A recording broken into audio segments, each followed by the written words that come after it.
welcome to another world, Gladia, a land of majestic fortresses and formidable creatures, where a great dragon roams the desolate mountains.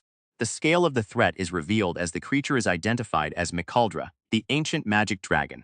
With a legendary level of difficulty to defeat, it unleashes an overwhelming attack, shaking the world with thunderous explosions and sheer destructive force. There once lived a man revered as the Great Sage. With his overwhelming magical skills, he could unleash devastating power, such as the extreme tier magic spell, Meteofall. As the most powerful being alive and a living legend, Cedric looks upon the ancient magic dragon with disdain, mocking it for having a majestic name but no real power. However, the legend's path takes a turn, leading to a new beginning as he starts over in a school setting. Cedric is introduced in his former life as the Great Sage and the Commander-in-Chief of the Magic Guild, a man known as the Heavenly Visitor. With a cold and authoritative gaze, he dismisses a suggestion, stating, "Don't be ridiculous." Cedric and the other members of the three holy sages express their disbelief over the Emperor's sudden decision. As the leadership of the Magic Guild administration, they recognize the gravity of the situation, knowing that once war is declared, there is no turning back. Cedric sternly questions the path they are taking, wondering if it will lead the kingdom to extinction. However, he quickly reveals his confidence, stating that while sacrifices are inevitable, he has a winning strategy in place.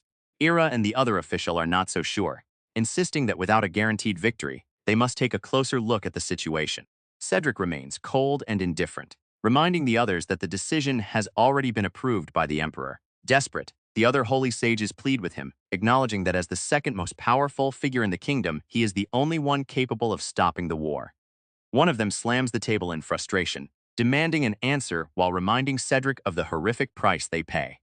10,000 human sacrifices to the monster kind every year. Aki argues that while the sacrifices are a small fraction of the population, it is unacceptable to treat their people as mere fodder.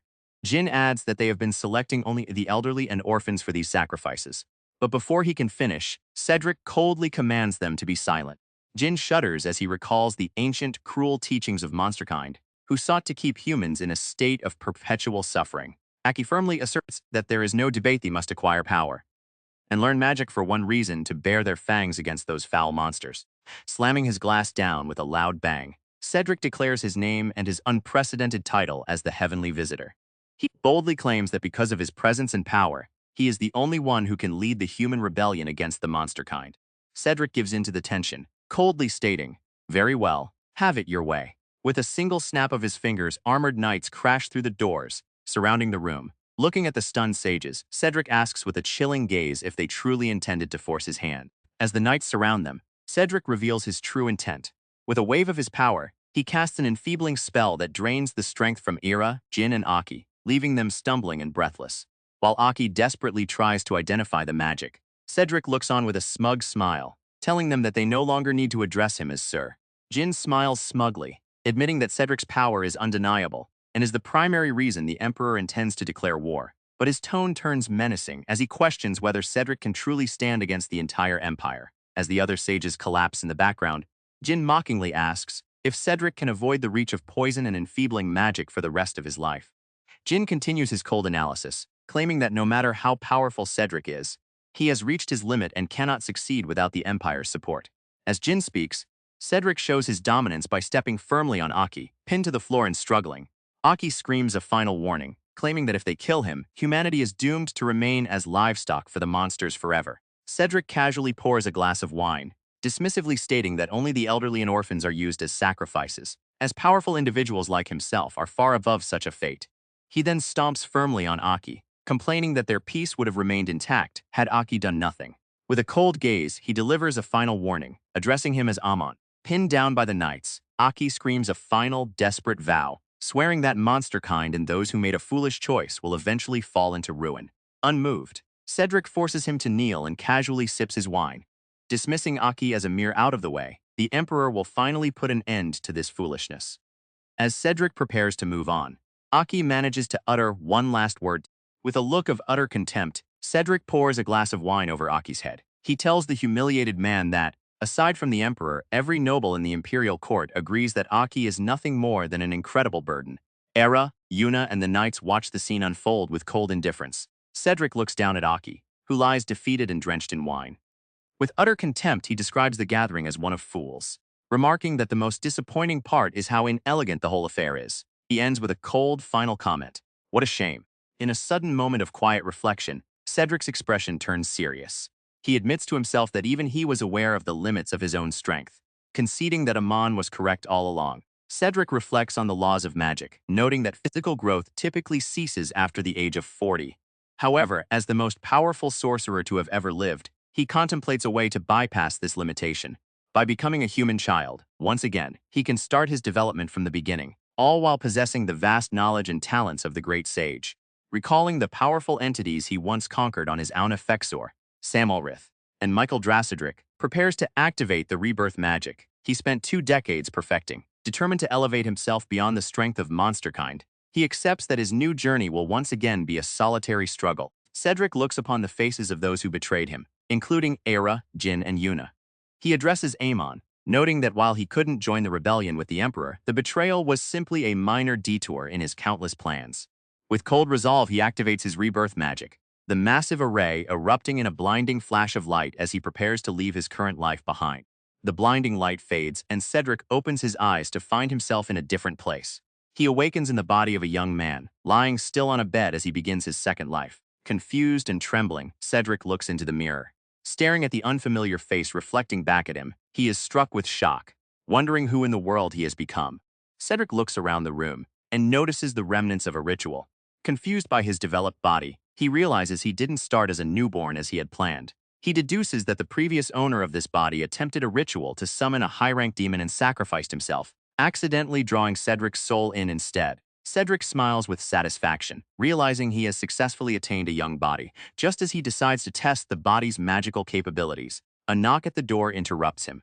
A servant calls out to Master Alfred, informing him that his meal is prepared, leaving Cedric completely startled. Panicked by the servant's voice, Cedric hurriedly puts on his clothes, scolding himself for getting too carried away. He rushes to the dining hall, where he is seated at a grand table.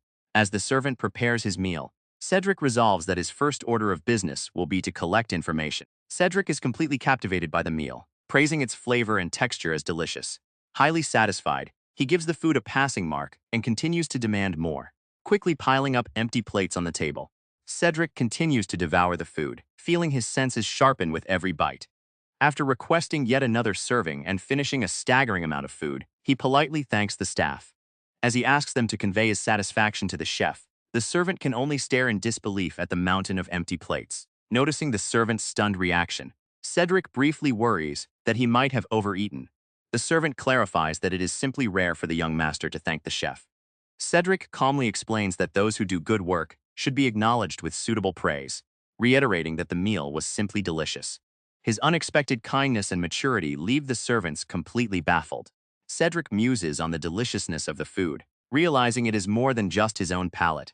However, the moment is interrupted by a servant who informs him that he has been absent from school for 2 weeks without explanation, questioning if he will finally attend the Magic Academy tomorrow. Cedric is left bewildered, wondering why he had skipped classes without reason. The servant informs Cedric that he is the son of the master's ex-wife, and warns that he risks being disowned if he continues to skip classes. Realizing the complicated circumstances of the household, Cedric agrees to attend the Magic Academy the following day and asks the servant to accompany him. After the servant leaves, Cedric sits alone on his bed, lamenting how inconvenient it is to lack the previous memories of the body he now inhabits. Determined to fill the gaps in his knowledge, Cedric decides to take matters into his own hands. He applies hypnotic magic to his own body, forcing it to recall the lived experiences of the original owner. The hypnotic magic takes effect, thrusting Cedric into a painful memory. He sees himself being violently thrown to the ground, while a group of students laughs at his misery and mocks his pathetic screams. The bullies reveal their cruelty, admitting they only tolerated him because of his family name. But once they realized he was the son of an ex-wife and despised by his own father, they turned him into their target. The torment intensifies as the bullies mock Cedric's complete lack of magical talent, claiming it's no wonder his father cast him aside. They declare it's time to make up for the times they had to be nice to him, followed by a brutal kick that sends Cedric crashing down. Gasping for air and battered, Cedric screams for them to shut up, reminding them that they were the ones who had originally clung to his family's status. The torment continues as the bullies lash out, calling Alfred Belial a pathetic excuse for a human being. Ian looms over the fallen boy with a cruel smile, coldly explaining that the pressure of the elite academy is immense and he simply needed a sandbag that wouldn't fight back when hit. Overwhelmed by the relentless abuse, Alfred cries out in desperation, begging a teacher for help, however. The Jinn looks on indifferently, coldly informing him that they have received a letter from his father, Lord Algren. The teacher reveals the cruel contents of the letter, stating that Alfred's father wants him evaluated only by his academic achievements, effectively stripping him of any protection. Alfred is devastated, trying to argue that the abuse he suffers has nothing to do with his performance. But the teacher simply dismisses him with a cold smile. As the teacher walks away, Alfred is left collapsed on the ground, desperately pleading for help while Ian and the others loom over him. The teacher lets out a small laugh and makes a dismissive comment before walking away. With the authority figure gone, Ian turns to his group and signals them to resume their torment. Alfred is caught completely off guard, crying out in confusion as he is brutally knocked to the ground. Ian laughs hysterically, gripping Alfred tightly. He sneers that even if a teacher wanted to help, they wouldn't dare risk their own position for someone as pathetic as him. With a cruel grin, Ian tells the trembling boy that he has officially become a sandbag who cannot react, while other students watch the scene from above with cold indifference. Desperate and terrified, Alfred screams for help, pleading with his classmates to say something. He is bewildered by the sudden, unreasonable change in everyone's attitude, including the teacher. As he looks around at the indifferent faces of his peers, he frantically calls out to Charles, hoping for a single ally in his misery. Tearful and desperate, Alfred clings to the hope that Charles, his oldest and best friend, will understand the madness of the situation. However, Charles looks at him with utter contempt. He reveals the cruel truth. His friendship was merely a duty imposed by Alfred's father, and in reality he has loathed every single moment spent with him. Charles smiles with cold satisfaction, telling Alfred that he is finally free, and now has the choice of whether to be his friend or not. He turns his back and walks away, stating that he prays he will never see Alfred again. Stunned and heartbroken, Alfred can only whisper in confusion as the cruel snickers of the other students echo around him, leaving him completely isolated. The mockery only intensifies as the bullies laugh at Alfred's desperation. One of them sneers, commenting on how spiteful Charles was for not hitting him directly, before the tone shifts to pure violence. With a cruel grin, a black-haired bully declares that they are far more direct, delivering a devastating kick straight to Alfred's face. Neri doesn't stop there, grabbing Alfred by the hair with a mocking "whoa there" before slamming him to the ground. The violence escalates as Ian and Aiden join in, raining down brutal blows on the broken and defenseless boy. Alfred is slammed violently onto the floor, leaving him gasping for air while the bullies giggle and snicker at his misery. Neri looks down at him with a cruel smile, pointing towards something on the ground. He mockingly tells Alfred that there is dog poop nearby and orders him to bring it over. Despite Alfred's disgust and protest, Neri coldly tells him to just use a stick to pick it up. The group bursts into hysterical laughter, mocking Alfred for actually obeying the disgusting order. Ian looks down at the trembling boy with a sadistic grin, calling him a loser and telling him to open his mouth for something fun. After suffering through an immensely traumatic experience, Alfred becomes obsessed with demon summoning rituals. Driven by a desperate desire for vengeance, he goes as far as offering up his own life to fulfill his final wish. Consumed by hatred and despair, Alfred makes one final, chilling vow to become a demon. With the sacrifice complete, Cedric awakens in the boy's body, standing before the imposing architecture of the Magic Academy to begin his second life. CL expresses his concern regarding Cedric's attendance, noting that the master's insistence on him attending classes was immense. He offers to broach the topic of attendance with Cedric's father, but Cedric simply smiles and tells him not to worry, dismissing him. Cedric reflects on the fact that Alfred had people who were genuinely concerned about him. However, his contemplation is cut short when he runs into Aiden, who greets him with a mocking and arrogant tone. Aiden leans in close to Cedric, mockingly claiming that they were worried about him before immediately demanding a silver coin. Ian interrupts, cautioning Aiden not to get ahead of himself and questioning what would happen if Cedric stopped showing up again. Undeterred and acting with greed, Aiden leans in even further and changes his demand to a gold coin. Aiden laughs triumphantly at the thought of getting a gold coin, while Ian muses that Cedric will soon be completely broke once his father disowns him unbothered. Cedric reflects on his inability to recover all of Alfred's memories and decides that starting a fight in the academy would be too dull.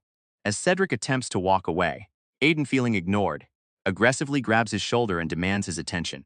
Aiden violently pulls Cedric by the collar, enraged by his indifference. Cedric looks at him calmly, wondering if Aiden truly wishes to experience pain again. While he doesn't want to aggravate the situation, Cedric decides that if this is what Aiden wants, he will oblige. As Aiden screams insults, calling him a useless piece of trash who can't use magic. Cedric swiftly grabs Aiden's wrist, stopping him mid-sentence. Cedric keeps a tight, painful grip on Aiden's wrist, twisting it as the bully struggles. Ian tries to warn Aiden that they could get in trouble with the teachers, recalling how they once dropped academy furniture on the boy. However, Aiden remains arrogant, dismissing the concern, and shouting for Cedric to come over and face him. Cedric leads Aiden and Ian to a secluded corner of the academy where they won't be seen. Aiden, eager for violence, declares it's time to punish Cedric for talking back. However, Cedric remains unimpressed, reflecting on how pathetic it is to derive pleasure from torturing those who cannot resist. With a heavy sigh, he describes the entire situation as inelegant, leaving a confused Aiden questioning what he... Furious at being called inelegant, Aiden screams and leaps at Cedric, convinced the boy has finally lost his mind. However, Cedric effortlessly avoids the attack with a swift movement, his eyes remaining cold and unimpressed. Aiden lunges forward with all his might, but Cedric avoids the strike with a minimal, effortless movement. Shocked by the ease with which he was evaded, Aiden can only stare in disbelief. To Cedric, the attack was entirely predictable, merely a set of movements indicating hostile conduct. Cedric's perception sharpens to an extreme degree, seeing every detail of Aiden's attack as if it were suspended in time. Aiden is left frozen in shock, unable to comprehend how Cedric is moving so effortlessly, his face twisted in pure terror. With a single decisive movement, Cedric delivers a powerful blow to Aiden, sheer impact creating a shockwave that completely overwhelms his opponent. The impact is devastating.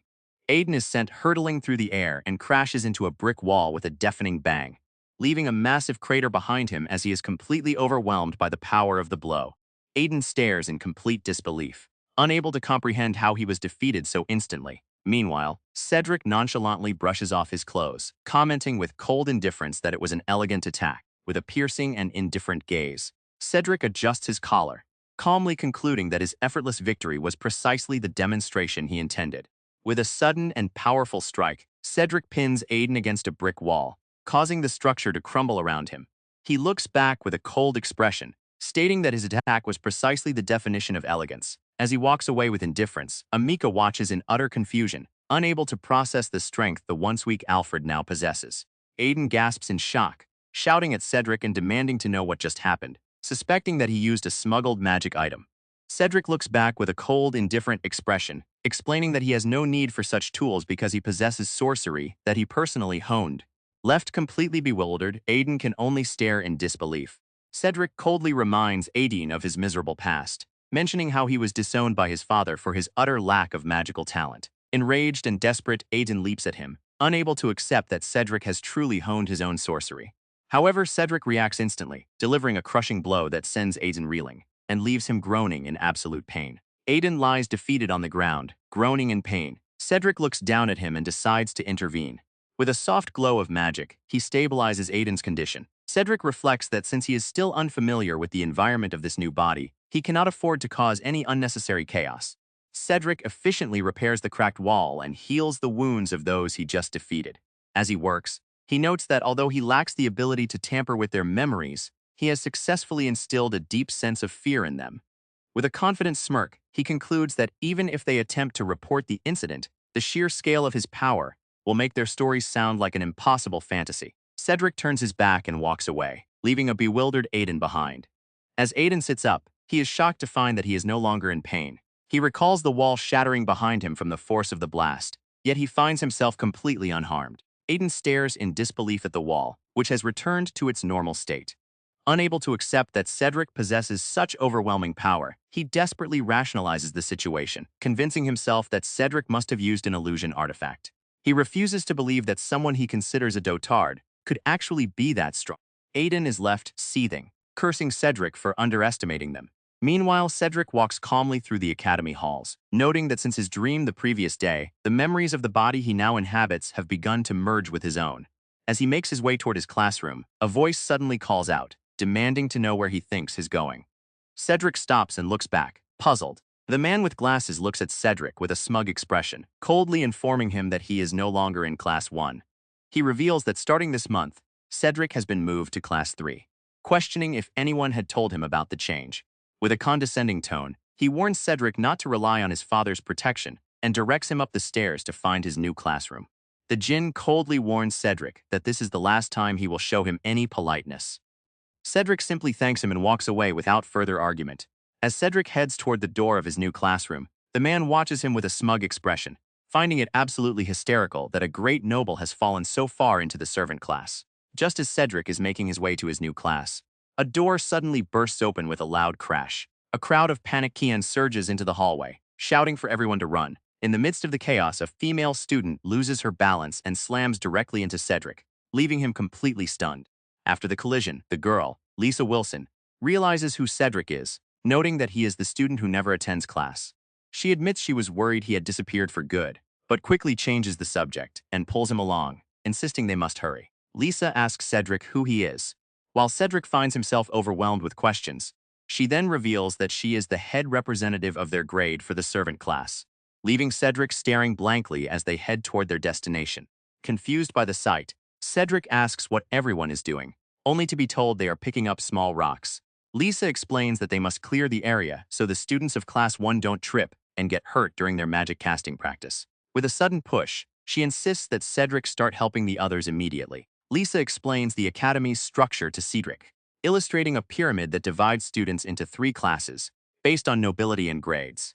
She further reveals that a point system now determines class assignment, and warns him that failing to accumulate enough points results in expulsion at the end of the year. Lisa continues her explanation, noting that the point system is meant to encourage students, as earning enough points can allow even commoners to ascend to a higher class. She lists examples of how to earn them, from serving nobles in the cafeteria for 1 point to picking up small stones for 3. Listening to this, Cedric reflects on the reality of the academy's hierarchy. Determined to change her fate, Lisa declares that she will not give up, even if it means performing the lowliest tasks. She aspires to become an amazing imperial sorcerer, hoping to prove that a commoner can reach such heights, just like the legendary Sir Cedric. The sudden ring of the bell echoes through the area, sending Lisa into a panic. She realizes that Class 1 is already on their way. Yet, they haven't finished picking up the stones. However, before she can react further, a blinding light suddenly erupts from the ground, leaving both her and Cedric completely bewildered. A sudden flash of light throws Cedric onto the ground, leaving him bewildered and questioning what just happened. At that moment, the Kian of Class 1 arrive on the scene. Leading them is Seinen, who immediately wrinkles his nose in disgust, loudly proclaiming that the stench of commoners makes his nose ache. The arrogant students of Class 1 continue their mockery. They reveal a shameful secret. Cedric, in the body of Alfred, was once a high-ranking noble. However, after being disowned by his father, he lost all his privileges and was cast down into the class of failures. Neri looks down on him with utter contempt, calling him a pitiful little boy. Ian sneers, telling Cedric that he can take a break from his labor to witness what real magic looks like. With a condescending tone, he urges Cedric to watch closely to realize the vast difference between a failure and a member of Class 1. As Ian unleashes a powerful blast against a target, Cedric watches with a calm, indifferent expression. While Lisa looks on with a worried gaze, Jan launches a powerful, flashing attack to intimidate those around him. Meanwhile, Cedric calmly draws a magic circle on the ground. Once the dust settles from the explosion, Jan is completely winded, panting heavily as he arrogantly shouts for the servants to bring him water. Ian's arrogance knows no bounds as he lashes out at Lisa Wilson, shouting at her to get back to work. While complaining about having to wipe his own sweat, he then turns his aggression toward a student, barking orders and forcing him to carry his belongings. From a distance, Cedric watches the cruel display, bewildered by the situation. Cedric looks on with a darkening expression, noting that the treatment of the students has surpassed that of servants. To him, it is nothing short of forced labor as he watches. Ian laughs while Lisa and Noah suffer on the ground. A sharp, cold determination flickers in his eyes. Cedric reaches out and helps Lisa Wilson up from the ground.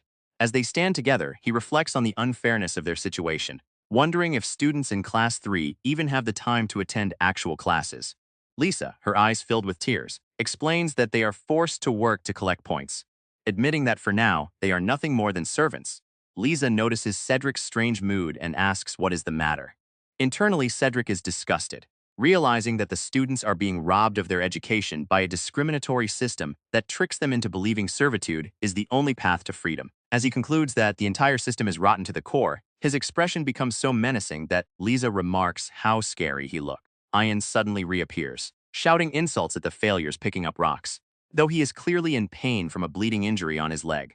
Furious and demanding to know who caused his wound, he turns his aggression towards Cedric, Lisa, and Noah. Even though the stones have already been cleared, Ian continues to 3 losers should never cause problems for the winners of Class 1.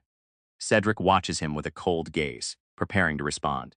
Lisa Wilson stands her ground, declaring that she has already cleaned the field, despite the area being completely clear of stones. Furiously points to his wounds, aggressively demanding that she take responsibility for his injuries.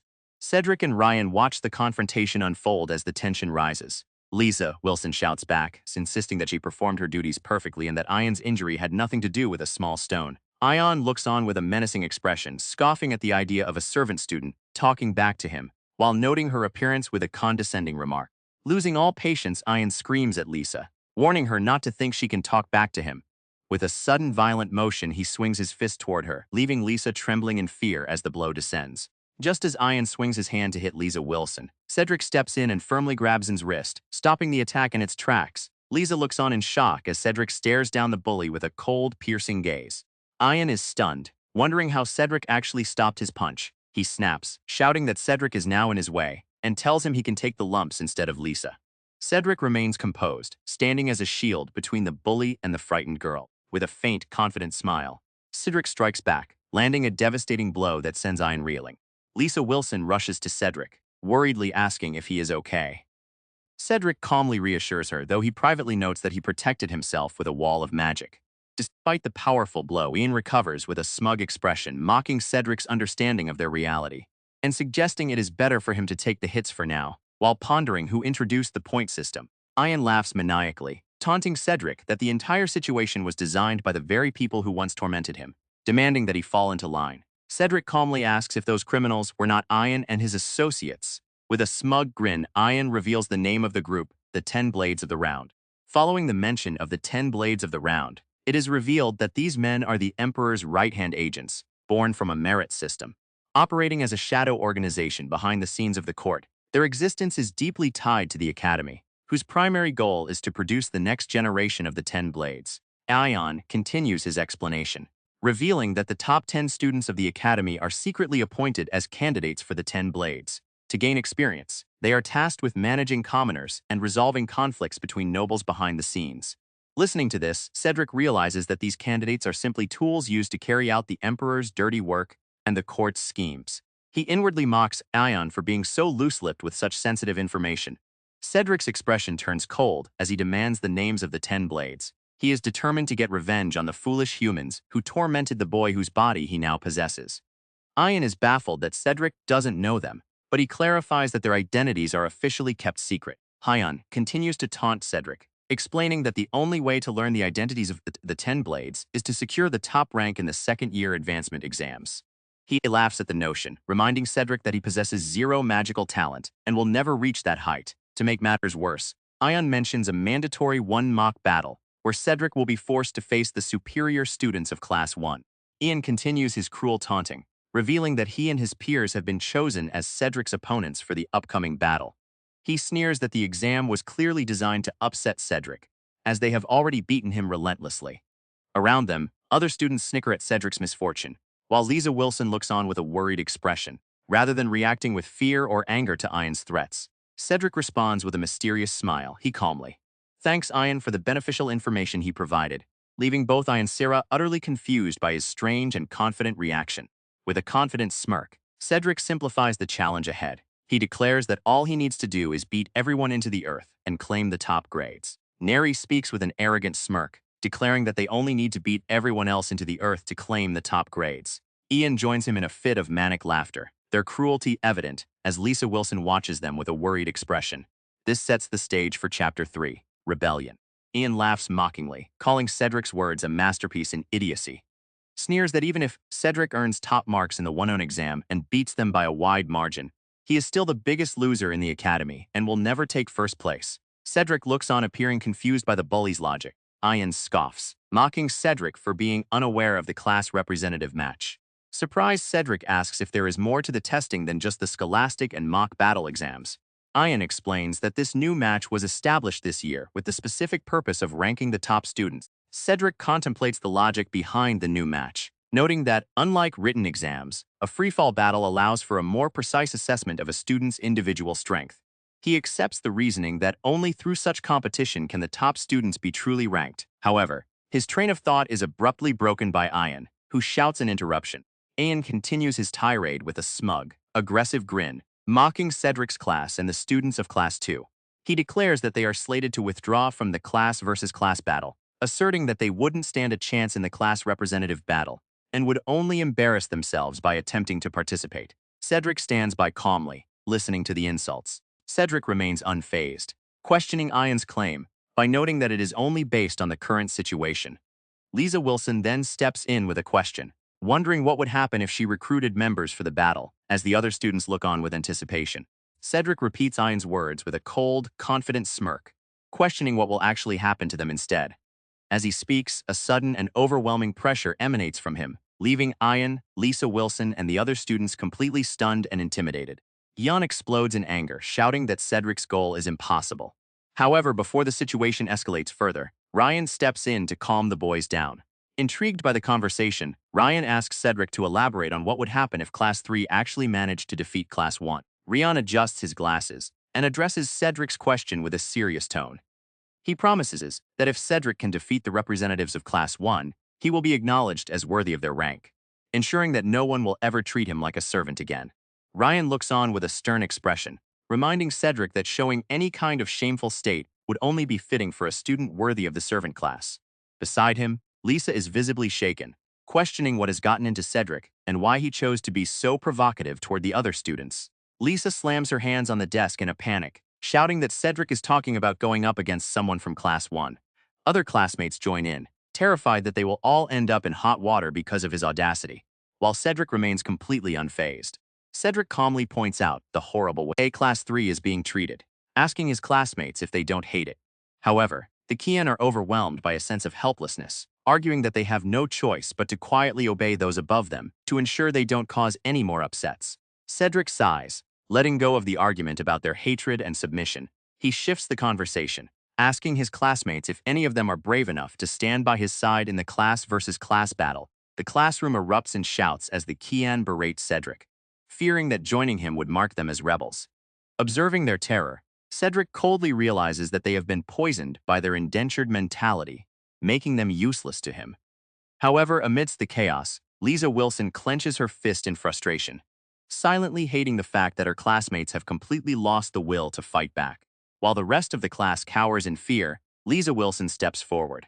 Recalling that the battle requires 3 Kian, she declares her intention to join Cedric, as she mentions they only need one more person to agree. The other Kian erupt in panic, warning her that such a move will bring the wrath of the higher-ups down on everyone. Lisa Wilson remains unfazed by her classmates' fears, noting that whether they incur wrath or not, they are already treated like servants.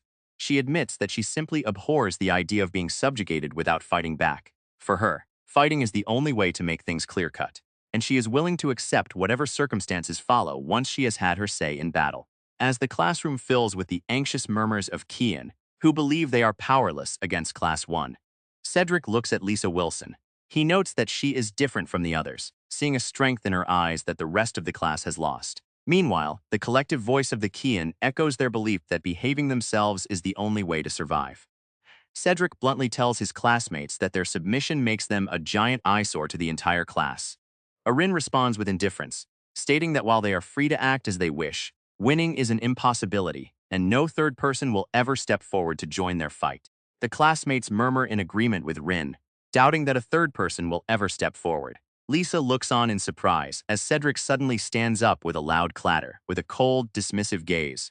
Cedric admits that since the moment Lisa agreed to join him, he hadn't even bothered to speak to the rest of them, bluntly stating that he has no hope for any of them. As Cedric turns to walk away, Lisa Wilson asks if he has someone in mind to fill their third spot.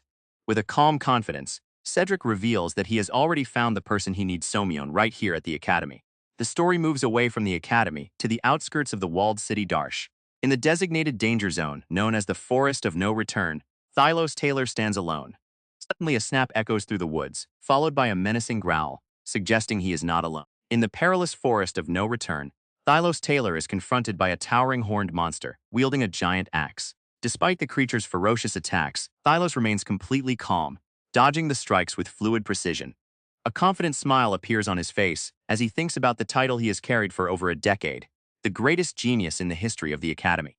Thylos continues his reflection, recalling how he skipped grades and graduated from the secondary department at the young age of 12. Seeing no value in continuing his studies at the Academy, he decided to bypass the advanced department and instead sought entry into the Magic Guild. Driven by an intense desire to quickly ascend to the pinnacle of sorcerers, Thylos makes his way forward. As he reaches his destination, a mysterious figure awaits him, calling his name and declaring that his exam begins now. Thylos reflects on his past, remembering the absolute confidence he had in his own superiority and his dream to rule over all sorcerers. But that belief was challenged on the day of his guild admission exam, when he stood before the legendary heavenly visitor, Great Sage Cedric. Thylos puts everything into his attack, shouting as he casts a third-year magic spell. Stone Bomb, however, as the debris flies, Thylos reflects on the overwhelming gap between them, knowing that he is up against the Great Sage Cedric, who can effortlessly resist any spell Thylos is currently able to cast. Thylos smirks. Having already anticipated Cedric's resistance, he believes that the moment the Great Sage blocks the spell, a weakness will be exposed. For Thylos, simply passing the exam is nothing. His true goal is to defeat the Commander-in-Chief of the Magic Guild at the age of 12, and this is where his real attack begins. Determined to carve out his own path, Thylos lunges forward with a powerful strike. However, Cedric remains completely unfazed, stopping the attack with a calm, effortless gesture of his hand. Thylos' dream of creating his own legend is instantly crushed. As Cedric effortlessly shatters the attack, with a calm expression, the young boy can only stare in disbelief, questioning the overwhelming power of the man before him. Thylos watches in horror as his attack is completely obliterated. He is left reeling, unable to comprehend the sheer gap in their power. Realizing that Cedric didn't even need magic to neutralize his efforts, she simply crushed them with his bare hands. Staggering back in defeat, Thylos admits that he completely underestimated the Commander-in-Chief, Sir Cedric. Without further hesitation, Cedric declares the exam over and delivers a crushing blow to Thylos' ambitions, coldly informing him that his request to join the guild has been denied. Cedric coldly explains that the Magic Guild is for those capable of handling real battles, and Thylos simply doesn't meet that standard. Thylos desperately protests, arguing that his failure was only because he faced the Great Sage himself, but Cedric remains unmoved. He tells Thylos to return to the Magic Academy and improve himself, leaving the door open for a future application. Thylos shouts in desperation, insisting that there is nothing left for him to learn at the Magic Academy. However, Cedric has no patience for his arrogance, calling him a conceited whelp. In an instant, Cedric unleashes a terrifying surge of magic, blowing Thylos back with overwhelming force. Cedric calmly explains that the massive sphere of energy he is holding is the magic he encapsulated from their fight, which he can now use to boost his own strength. Stunned by this revelation, Thylos realizes that Cedric was undergoing magical refinement the entire time they fought, a fact that Cedric simply confirms with a cold, brief response. Cedric continues his lesson, explaining that the technique he used is a basic form of training for mental concentration and handling magic. He tells Thylos that crushing his attack was as simple as breathing, revealing that at his level, magical refinement naturally enhances his physical capabilities and overall efficacy. Thylos is left stunned, questioning if Cedric can truly perform the feat he had just described. Cedric coldly observes that Thylos is inexperienced in the very foundations taught at the Academy's elementary levels. Stunned and unable to find words, Thylos is forced to face a crushing reality. He doesn't even meet the most basic requirements for the application of magic. Sir Cedric's words pierce through Thylos like a blade, leaving him devastated by the truth of his own shortcomings. Yet, amidst the shock, a strong realization strikes him. Acknowledging the overwhelming gap in their abilities, Thylos humbles himself and accepts Cedric's response, while reflecting on the incredible nature of the magical refinement Cedric performs. Thylos gazes at Cedric, struck by a sense of bewitching beauty in the legendary mage's power. However, Cedric remains cold and blunt, scoring Thylos' magical refinement at an absolute 0. As Thylos listens in shock, Cedric begins to tell him what must happen the next time he decides to return. Cedric's voice lingers, challenging Thylos to earn a score of 1. 5 years have passed since that day. Now, in the designated danger zone known as the Forest of No Return, a matured Thylos engages in a fierce battle against Nico. 5 years have passed since Cedric's blunt critique. Now a student in the advanced levels of the Magic Academy, Thylos faces the formidable Nico, driven by the memory of the challenge to finally earn a score higher than 0. Thylos believes his current strength is closer to that of an instructor than a student, a result of granted a special exception to study with Meister research students to further his sorcery skills. As he engages in combat, he calmly analyzes his opponent, identifying it as a Minotaur with a rank difficulty rating and a specialization in physical attacks. Thylos reflects on his rigorous daily training, specifically his growth in physical buffing abilities. Eager to see how close he has come to Cedric's level of magical refinement, he activates his buff and leaps toward the Minotaur, viewing the creature as the perfect test subject for his new strength. With a sudden, explosive burst of power, Thylos strikes the Minotaur squarely in the chest, the impact echoing with a loud crack. The massive creature is caught completely off guard, its body jolting backward from the sheer force of the hit. As the monster is sent flying, Thylos watches with a sharp, determined gaze, a surge of triumph crossing his mind as he realizes his training has truly borne fruit. With a sudden burst of speed, Thylos lunges forward. He delivers another crushing blow directly to the Minotaur's head, the force of the impact echoing through the forest. The strike connects with a devastating impact, sending a shockwave through the area. The sheer force of the blow causes Thylos to stumble back momentarily, but he quickly digs his heels in and steadies himself. With a look of fierce determination, he refuses to falter, preparing to push forward. Driven by an unwavering resolve, Thylos shouts his refusal to lose. He pours all his strength into one final, explosive blow, slamming into the Minotaur with a force that creates a massive eruption of energy.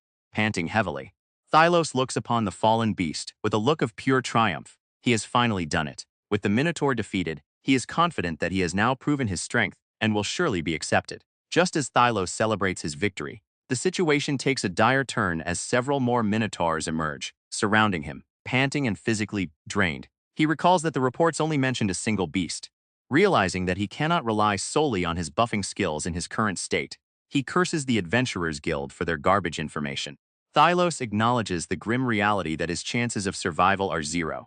However, instead of giving up, he launches a desperate attack, swearing that if he is going down, he will take at least 3 of the monsters with him. With a surge of determination, Thylos unleashes the full extent of his magical refinement.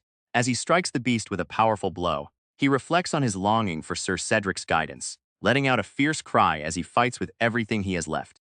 With a violent burst of energy, Thylos strikes down one of the Minotaurs, sending the beast crashing backward under the moonlit sky.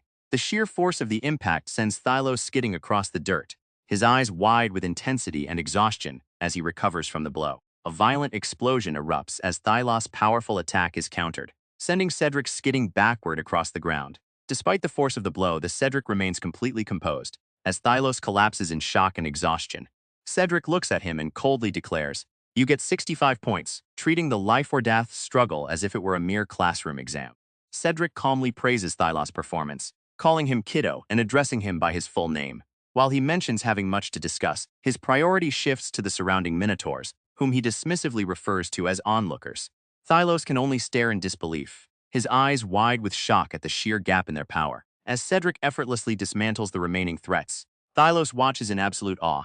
Struck by the sheer quality of the magic being unleashed, Thylos realizes that the boy standing before him is truly the legendary great sage Cedric. Thylos collapses to his knees, completely humbled by the overwhelming power of the man before him. Cedric looks down at him with a calm expression and tells Thylos to rise, stating that he wishes to tell him everything about himself. The scene shifts to the academy, where Kian are in a state of disbelief. Lisa Wilson and her classmates whisper in shock, questioning why a genius like Thylos is there, and recalling rumors of his immense power, which is said to surpass even that of a teacher. Thylos confirms the rumors about his status, explaining that he holds a unique position within the academy. With Cedric nodding in agreement, Thylos reveals that he is permitted to participate in all classes, including the prestigious Meister research ones and even Class 3, leaving the other Kian in awe. Lisa Wilson expresses relief that the team is finally set, now that the class representative has agreed. Thylos takes charge, reminding the others of their previous agreement and declaring that he will lead the beacon of the counter-offensive against the students of Class 1. Cedric watches with a smug smile, confident that no one will dare complain about this arrangement. Under the glow of the full moon, Cedric reveals his true identity to Thylos, explaining that he is the legendary sorcerer now inhabiting the body of Alfred Belial. With a confident smile, he warns Thylos to keep this revelation a secret from everyone else. The day of the second-year advancement exams has arrived. In the classroom, Thylos and a group of students mock Cedric, questioning his sanity for wanting the top score while belonging to the lowest class. They laugh together, believing that once someone falls into such a failure of a class, there is no coming back. A student bursts in with alarming news, slamming another against the wall in his haste. He reveals the unthinkable. Thylos has transferred into the servant class, the same failure class as Cedric. Eden and the others are left speechless and outraged by this unexpected turn of events. The news sends the Kian into a complete frenzy. They can't understand why a genius like Thylos would voluntarily move to the servant class, with some even questioning if it's against the rules. As they recall the teacher's mention of the rewards for victory, a realization hits them. If Thylos leads the servant class to win, the other Kian will be in serious danger during the class versus class exam. Aiden stops the panic, telling Ian that they are still fine. While he acknowledges that Thylos is a genius, he dismisses the other two teammates Cedric and Listen as complete trash. Upon realizing this, Ian's fear vanishes, replaced by a smug sneer as he concludes that they couldn't possibly lose to such weaklings. Thylos walks through the academy hallway, drawing shocked gazes and whispers from the other Kian, who cannot believe a genius like him is now in the failure class. Beside him, Lisa Wilson looks at Cedric with a worried expression, questioning if he is truly certain about the path they are taking. Lisa mentions that today is the writing exam and notes the resentment others feel towards Cedric. She brings up the one-known mock battles scheduled for tomorrow, worrying that if Cedric is knocked out, they won't make it to the group competition. Cedric calmly dismisses her concerns, stating he is certain he won't be knocked unconscious, while a close-up of his eye hints at his hidden capabilities. Cedric asks Lisa if she is doing all right, then shifts the conversation to the scholastic exam. He tells her not to waste energy worrying about him, and to give the exam everything she has. Though momentarily startled, Lisa quickly recovers her poise, confidently claiming that she is fully capable of taking on Class 1 in the exam. Lisa gives Cedric a playful smile, mentioning that she doesn't like how he never uses her name. She introduces herself as Lisa Wilson, and tells him that since they are friends now, he should feel free to use her first name. As they share this moment, the announcement rings out. The exam is about to begin. The scholastic exam is underway, with students scribbling furiously on their papers. Lisa struggles with the high difficulty of the test, noting that they only have an hour remaining. As she pushes herself to reach the final essay question, she glances over and is stunned to see Cedric completely asleep during the exam.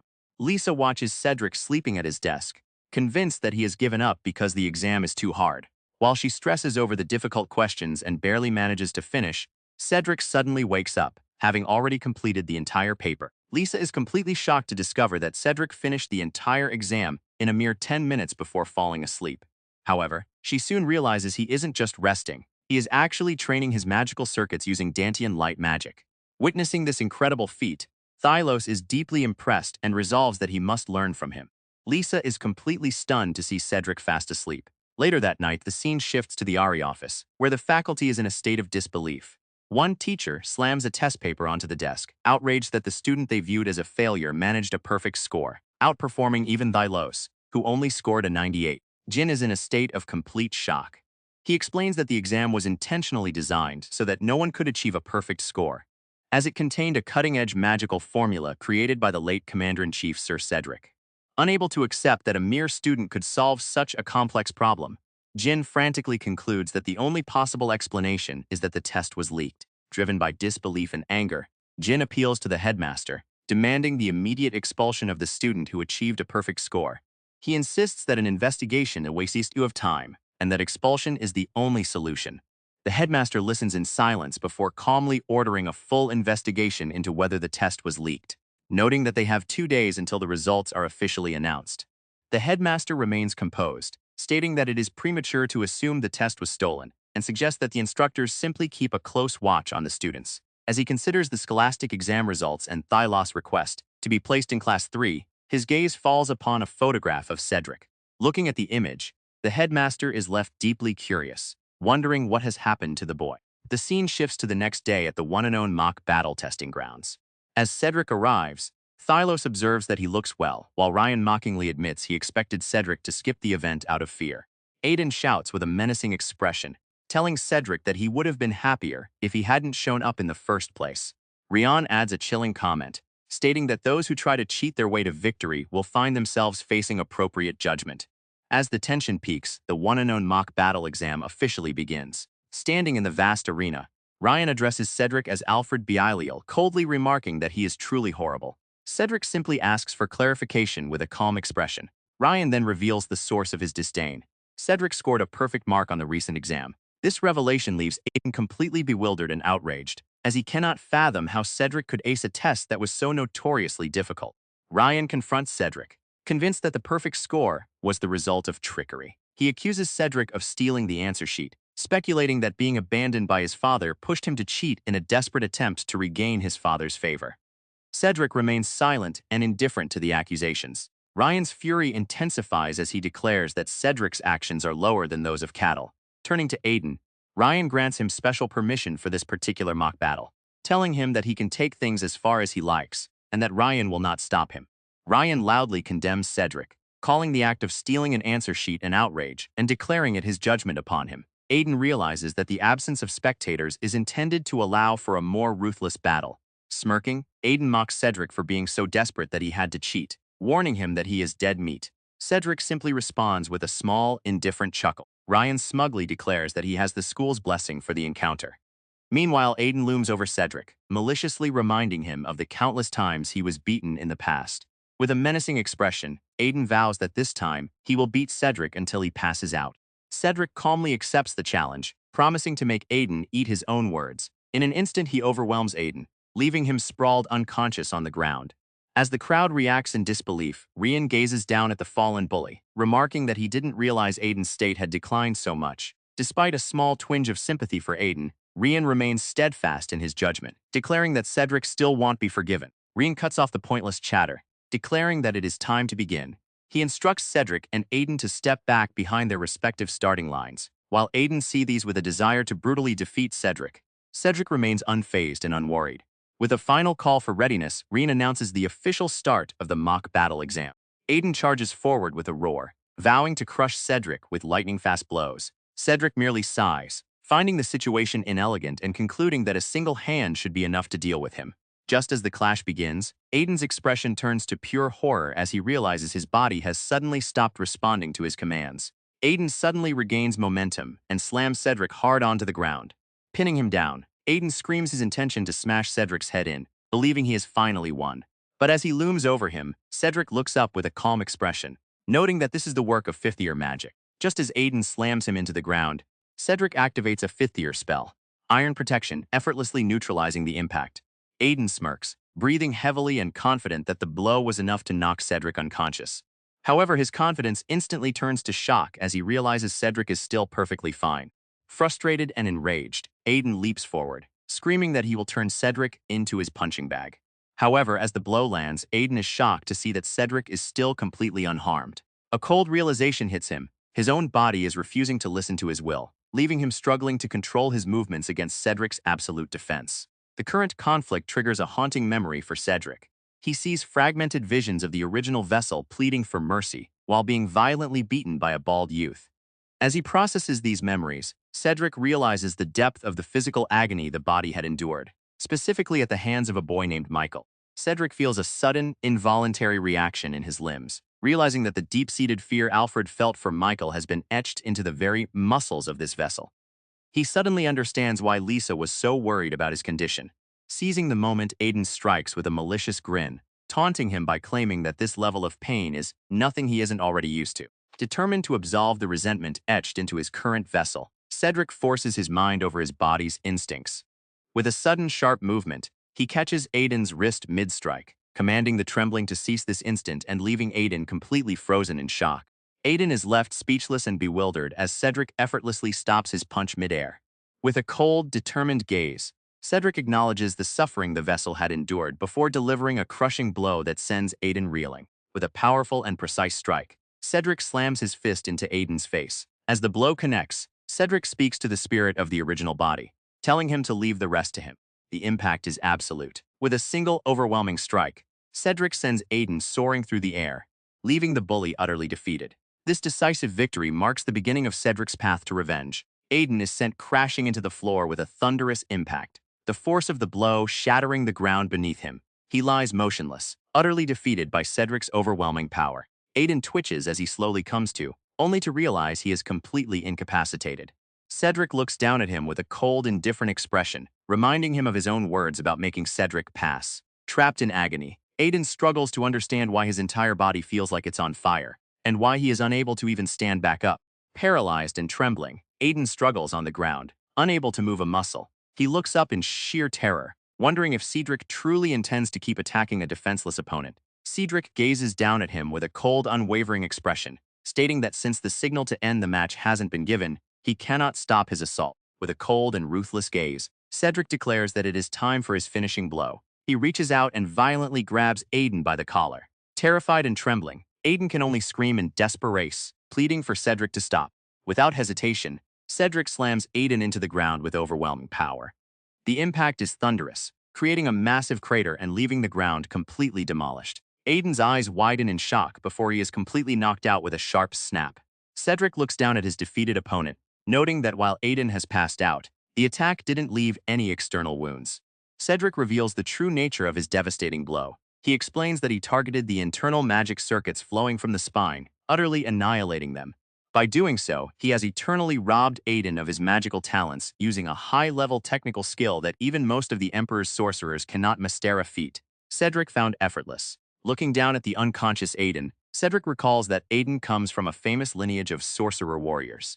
He coldly remarks that in such a meritocracy, where magic is everything, Aiden's new state of being magicless means he has fallen from grace. Cedric concludes that it is now clear why Aiden's own father had cast him aside. The next day arrives, and the academy is buzzing with excitement. A crowd of Kian gathers around the notice board, their chatter filling the air. While Thylos' high score of 98 is expected, the Kian are left in utter disbelief when they see a perfect score of 100. They can't fathom how Cedric managed to achieve such a result. It's the murmurs of the crowd. Sora mentions the grim aftermath of the mock battles, revealing that Michael was sent to a medical facility in the royal capital by emergency services. A flashback recalls the violent impact that left Michael incapacitated, leaving witnesses shocked by the sheer intensity of the encounter. As the Kian continue to panic and murmur in disbelief, Cedric stands apart from the crowd, looking on with complete indifference. With a cold gaze, he tells them that they don't understand the first thing about what is actually happening, and adds that there is no need for them to bother. As Cedric walks away from the bewildered Kian, he recalls the vow he made to the original owner of his body. While he knows that a great sage usually has no reason to draw attention, he is determined to make everyone pay for their sins. With a cold and determined gaze, he tells them that they will be seeing much more of him until everything is finished. Cedric casts a final, ominous question over his shoulder as he departs. The Kian are left trembling in fear, wondering who among them will be the next target of his wrath. Lisa Wilson approaches Cedric with a look of concern, asking him what happened to the boy he fought in the mock battle, who was reportedly rushed to the hospital. Cedric responds with chilling indifference, stating that the boy simply received his just deserts. Confused by his coldness, Lisa tells him she has something else to ask, and Cedric simply asks what it is. The scene shifts to the target shooting exam grounds, where the chatter of gathered students fills the air. Lisa Wilson looks on in disbelief, loudly questioning why Cedric is the only one allowed to participate in the exam. As Cedric begins to respond, he is called out as Alfred, standing before the target shooting mechanism. Lisa mentions that Cedric knocked down Michael in the previous exam, but the conversation is interrupted by Ian and his cohorts. They mock Cedric, stating they've come to watch him fail in disgrace. Ian further accuses Cedric of cheating, suggesting he used drugs to weaken Michael, as they believe it's impossible for a loser like him to win an honest fight. Lisa Wilson informs Cedric that the class has already made arrangements to expose his supposed cheating in the most public way possible.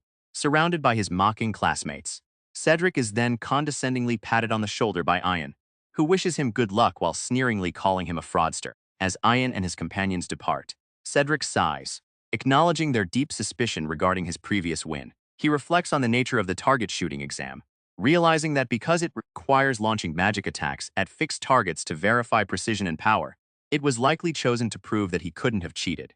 Turning his attention to Lisa Wilson, Cedric shifts the conversation, asking her how her and Thylos' one-known mock battle exams went. Lisa Wilson excitedly tells Cedric that she won her mock battle, though she modestly notes that her opponent wasn't from Class 1. She also mentions that Thylos won his match without even fighting, as his opponent surrendered immediately. Feeling a sense of inadequacy, Lisa apologizes and warns Cedric not to rely on her too much for the upcoming class-versus-class battle, but Cedric calmly tells her that there is no need to apologize. Cedric tells Lisa not to fear, reminding her that she has both him and Thylos by her side. As Lisa looks on, Thylos reflects on the situation, admitting that given Cedric's past, his current achievements are so unfathomable that it is only natural for others to suspect him of cheating.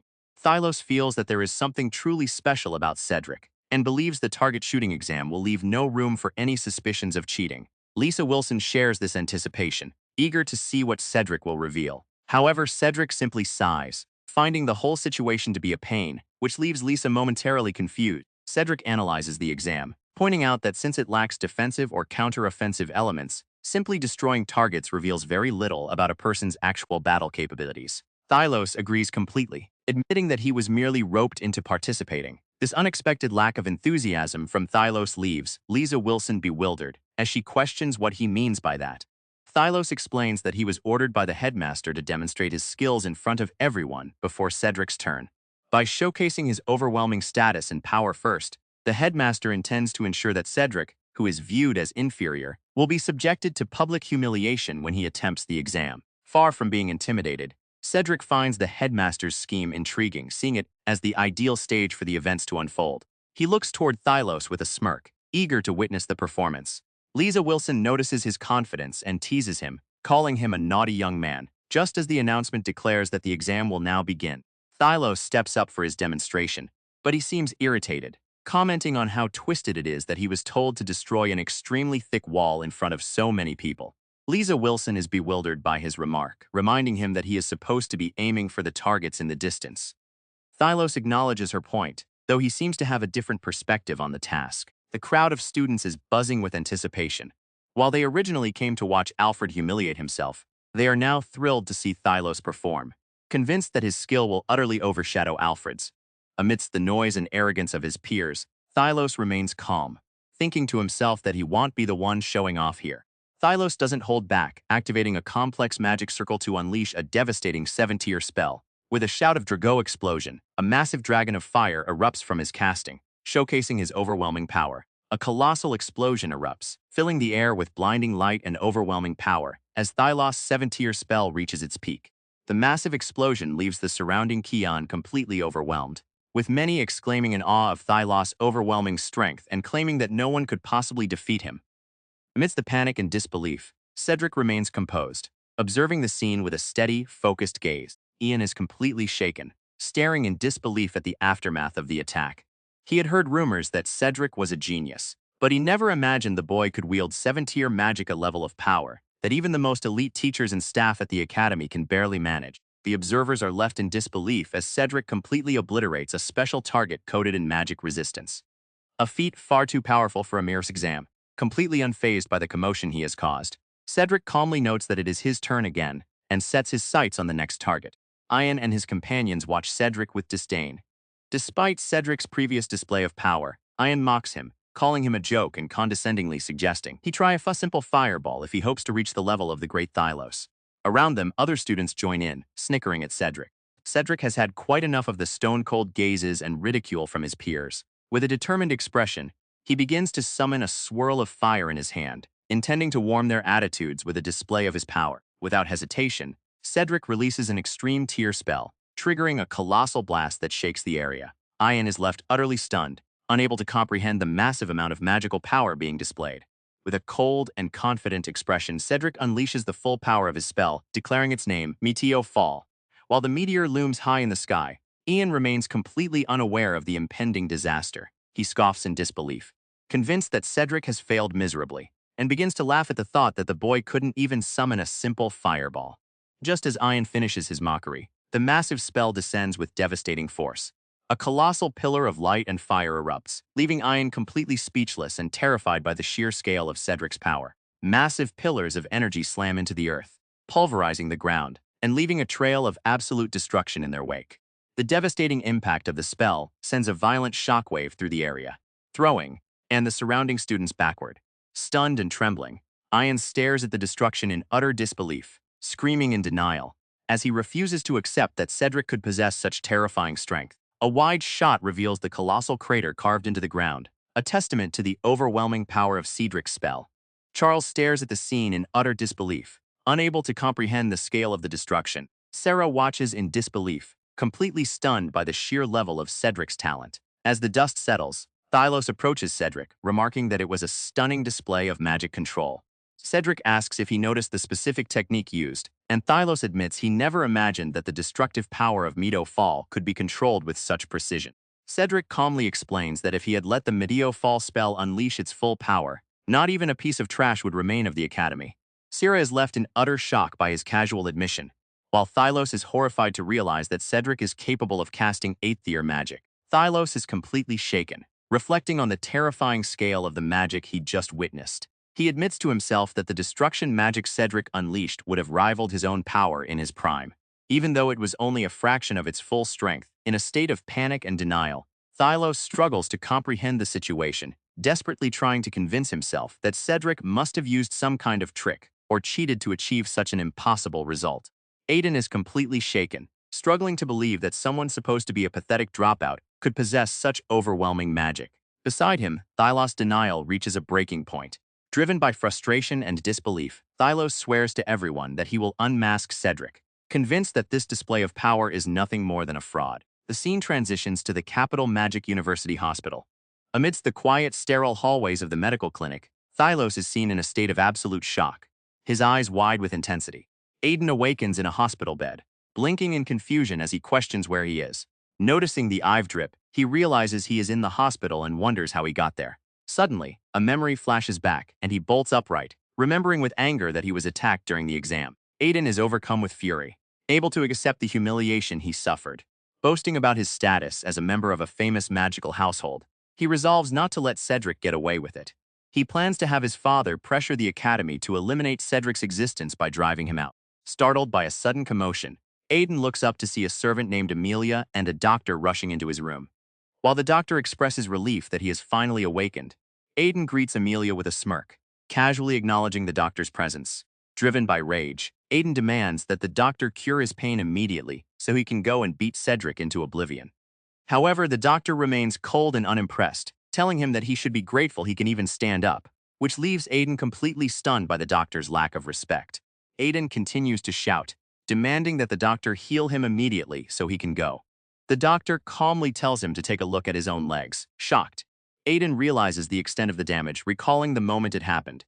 He begins to tremble in fear as the doctor asks if he truly plans to walk with legs in such a condition. The doctor explains that Aiden's injuries will take roughly 6 months to heal, while the servant tries to reassure him that he will eventually lead a normal life. Enraged, Aiden screams for silence, declaring that he doesn't care about the recovery time and that his revenge against the loser will be swift and severe. The servant quickly intervenes, stating that they cannot allow him to leave in his current condition.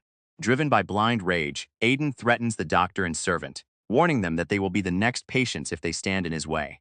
Despite his injuries, he staggers forward and suddenly unleashes a second-tier magic spell, shouting Ice Needle to clear his path. Aiden shouts for silence as he attempts to cast his spell, but the doctor remains unfazed. The doctor explains to the servant that Aiden's spine, the source of his magic circuits, has suffered irreversible damage, noting that he has never seen such precise destruction of magic circuits in his entire career. The doctor delivers the crushing verdict, stating that Aiden will never be able to cast magic again for as long as he lives. Aiden's eyes widen in absolute shock and horror as the reality of his permanent loss sinks in. The doctor continues with a series of devastating announcements. Because the household's livelihood depends entirely on magic, the Lord has decided to strip Aiden of his title as heir. To make matters worse, he is officially withdrawn from the academy, leaving him completely broken. The doctor delivers the final, crushing blow, ordering Aiden to leave the manor for the rest of his days to preserve the household's honor. Aiden is left frozen in absolute shock and despair. Unable to accept his ruined future, Aiden erupts in a fit of desperation, screaming at the doctor to heal him right this instant. In a fit of rage and despair, Aiden grabs the doctor by the collar, screaming for him to fix the situation immediately. He violently shakes the man, pleading for his life to be returned, while the doctor looks on with a cold, indifferent expression. The doctor is sent flying, screaming in agony as he feels his back splitting in two. As the chaos unfolds, Cedric realizes that the anesthesia has worn off and urgently calls for painkillers. Meanwhile, Aiden collapses in total despair, cursing his fate for the unbearable suffering he must endure. The chaos inside the room spills into the hallway, drawing a crowd of bewildered students. Ian stands frozen in shock, wondering if everyone else heard the horrific screams echoing from the room, as Aiden continues to howl in agony. A nurse frantically orders the onlookers to step back, declaring that Master Michael is in critical condition. Cedric watches the chaos with a chilling, detached expression, thinking to himself that he must seem like a real devil. Beside him, Ion is paralyzed with fear, trembling as he convinces himself that their sins have finally caught up to them in the form of a vengeful demon. Ian is completely shaken, convinced that a devil has arrived to punish them for their sins. Nearby, Charles and another student watch in disbelief, noting how quickly things have gone south and how Cedric is showing absolutely no mercy. Ian is visibly shaken, shouting that Alfred intends to use the grade promotion exams to send them all to the hospital. Confused by the sudden change, Charles questions how Alfred became so strong so quickly. He considers the possibility that Alfred, coming from a line of legendary sorcerers, had been concealing his true strength, or perhaps awakened the blood of another race. Ian is completely shocked by the possibility of an awakening. Charles attempts to rationalize it by mentioning atavism, explaining that certain lineages, like that of the Magic Guild's vice commander, possess ancient dragon god blood that can suddenly activate. Despite the explanation, Ian remains skeptical and frustrated, questioning how Alfred could possibly be the only person in the entire kingdom to experience such a rare phenomenon. As Cedric walks away, Ian and Charles acknowledge that regardless of how it happened, Alfred is now powerful. They panic, realizing they need a plan to protect themselves. Another bald student, trembling with fear, worries that they will be the next victims of Alfred's revenge campaign during the mock battles, just as Michael was. Determined to avoid Alfred's revenge, Ian suggests a simple solution: prevent him from participating in the battles entirely. With a sinister grin, Ian reveals his hidden leverage, mentioning the venomous Viper Den and boasting about his father's high-ranking position in the Emperor's intelligence agency. With a malicious smirk, Ian boasts about his father's connections, revealing that he has a lot of clout with the Assassin's Guild. He intends to leave the task in their hands, plotting to have a sorcerer capable of Aether magical Fredacinated. G's father expresses skepticism, noting that it is almost unthinkable for a student to possess such power, and that such a target would be as difficult to eliminate as an imperial sorcerer.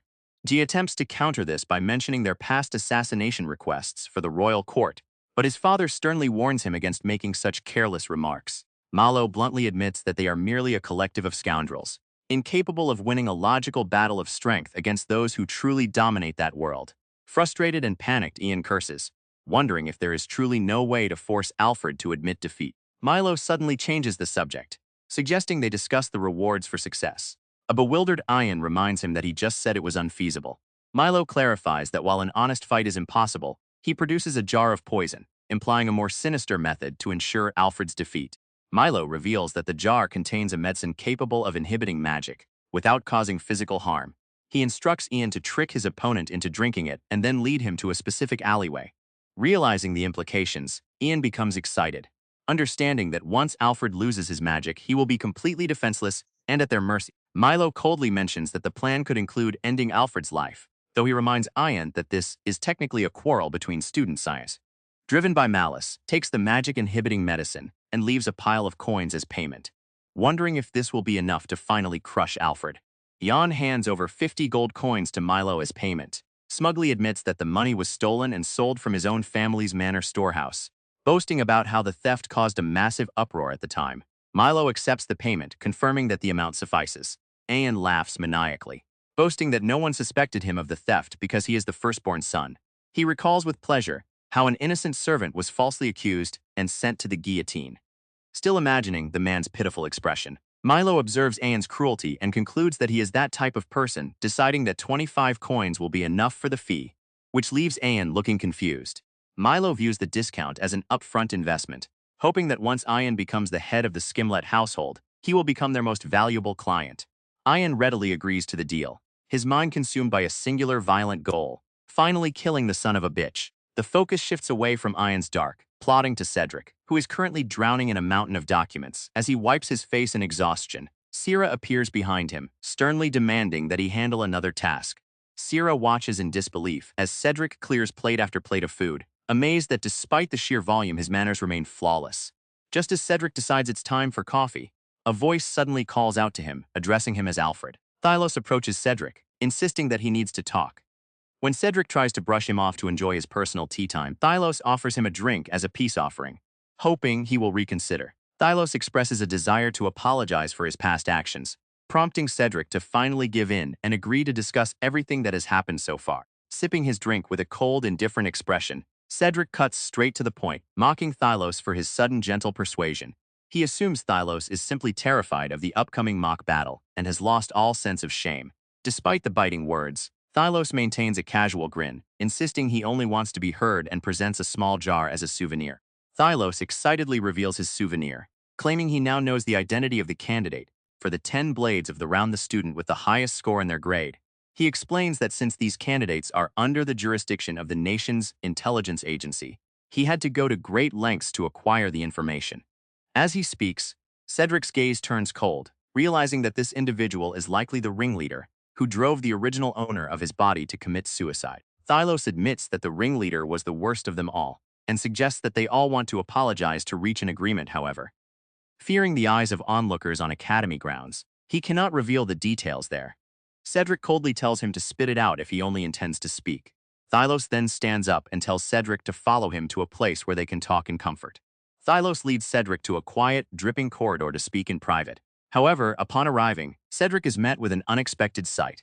Thylos is standing alongside several mysterious hooded figures, leaving Cedric to question who these people are. The atmosphere shifts instantly as Thylos turns hostile, accusing Cedric of going too far. Confused, Cedric asks if this is related to the mock battle exam, but Thylos responds with pure contempt. He declares it outrageous for Cedric to seek revenge against those from greater noble households, cruelly reminding him that since his father abandoned him, he is now nothing more than a commoner. Thylos mocks Cedric's confidence, admitting that while he is strong as an individual, he is no match for the combined power of the nobility. Unmoved by the threat, Cedric finds the idea laughable, asserting that he will not let his status trap him or make him forget how to fight. Cedric questions whether Thylos really believes his hired men are capable of handling him. Thylos smugly declares that his wealth and influence as a noble allow him to control everything to his will. He admits that the men are no match for Cedric, but reveals a more sinister plan, reminding Cedric of the coffee he drank earlier, and hinting that it contained something dangerous. Thylos is left bewildered as Cedric smiles, mocking the idea that he would be rendered powerless. Recalling a bitter memory of being poisoned in his previous life, Cedric declares that he won't make the same mistake again and easily nullifies the weak poison. He then turns the tables, revealing that he already suspected the hooded men were members of the Assassin's Guild after sensing their gazes earlier that morning. Thylos is completely thrown off balance, unable to believe that Cedric knew it was a trap and still followed him so nonchalantly. As Thylos fumes in frustration, Cedric remains composed, revealing that he recognized the theme of the attack-a-calculated setup designed to ensure that, in this specific situation, he would be unable to use magic. Completely unfazed by the ambush, Cedric decides that since the theme of the trap is to strip him of his magic, he will simply resort to bare-handed combat. He looks at the group of assassins with a smirk, considering the fight to be the perfect post-meal exercise. Thylos shouts for the attack to begin. An assassin lunges forward with a blade, but Cedric remains completely unfazed, moving with a sudden burst of speed to dodge the strike in an instant. In a flash, Cedric grabs the assassin's wrist, completely neutralizing the attack. Without hesitation, he slams the Yuna into the ground with a powerful impact, leaving the attacker stunned and defeated. Cedric looks on with a sharp, determined gaze, hoping that the combat will be stimulating enough to overcome the food coma that usually follows a meal. Without using a single drop of magic, Cedric unleashes a barrage of brutal strikes, effortlessly overpowering the assassins and leaving them crumpled on the floor. With blinding speed, Cedric evades the enemy's strike. He swiftly grabs the assassin's wrist and follows up with a devastating kick, sending the hooded figure flying backward. With a thunderous thud, Cedric slams his opponent into the wall. Without missing a beat, he seizes another assassin by the collar, leaving the attacker stunned before violently hurling them across the corridor. With a final overwhelming display of strength, Cedric slams the assassin down, leaving the attacker screaming in absolute agony. The Avon is left in utter disbelief, questioning how a human without magic or buffing skills could possibly overwhelm members of the Assassin's Guild. As he stutters in fear, Cedric stands calmly among the fallen bodies, explaining that he is well versed in Eastern martial arts. He reflects on how these godlike techniques, when paired with masterclass power, allow for a victory that seems impossible to his enemies. Cedric notices that only one assassin remains standing. Before the terrified man can even utter a word, Cedric delivers a devastating punch that sends him flying. With the fight finally over, Cedric smiles, noting that the physical exercise was a satisfying way to nullify the poison and stretch his muscles after his meal. With a final crushing strike, Cedric sends Avon flying. The assassin is left reeling from the massive impact, barely able to mutter fragmented words as he collapses. With a single decisive strike, Cedric sends Avon crashing away, completely dominating the encounter. The impact is devastating. Avon is launched through the air, his face twisted in pure shock as he is completely overwhelmed by Cedric's sheer power. Cedric doesn't let up, following through with a brutal sequence of strikes that send Avon stumbling backward in a daze. As the assassin struggles to comprehend how he is being so easily overpowered, Cedric lands another crushing blow directly to his face, leaving Avon completely broken and bewildered. Avon is utterly overwhelmed, unable to even process the speed of the attacks as he is pummeled into the ground. As the dust settles, Cedric looks on with a cold, calm expression, deciding that it is finally time to grant the assassin a pardon. Cedric lands one last, powerful strike, leaving Avon completely disoriented. With no strength left to resist, the assassin stumbles and falls, his mind drifting as he finally succumbs to the crushing defeat. Cedric suddenly casts Seraphim Heal, leaving Avon bewildered as to why he is being saved. Cedric coldly explains that he only did so because Avon was on the verge of passing out. He declares that the revenge for the bullying at the academy has reached its end. But the reckoning for Avon's attempt to kill him has only just begun.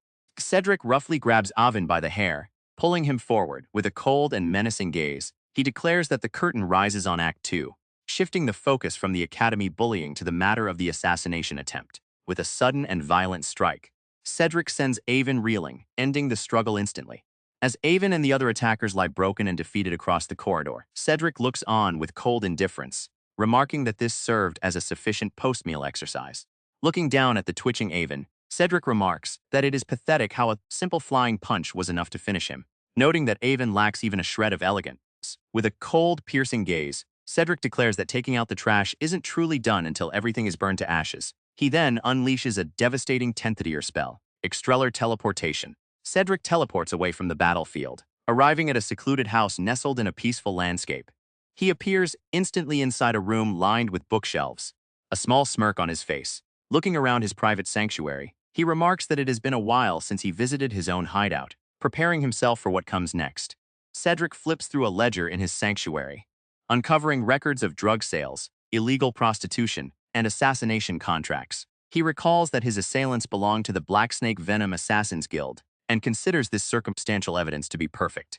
Although the data is somewhat dated, Cedric notes that these were documents he personally assembled in his past life. Still in his hideout, Cedric contemplates the corruption of the royal court, noting that there are very few judiciaries he can actually trust. However, he has someone in mind who is both swift and elegant, ensuring that no mistakes will be made. A few days later, Cedric remains confident as he prepares to set his plan into motion. A man slams his hand onto a table, desperately offering any price to have someone eliminated. He screams his demands to a calm, light-haired man, insisting that a simple death isn't enough. In a manic state, he describes a series of horrific tortures, wanting the victim to suffer every possible pain before finally being killed. Chaos erupts within the Blacksnake Venom Assassins Guild hideout. As the Royal Knights of the Guard swarm the perimeter, the guild members are caught completely off guard. A terrified subordinate urgently warns his master to flee, realizing that their sanctuary has been compromised in a sudden and overwhelming raid.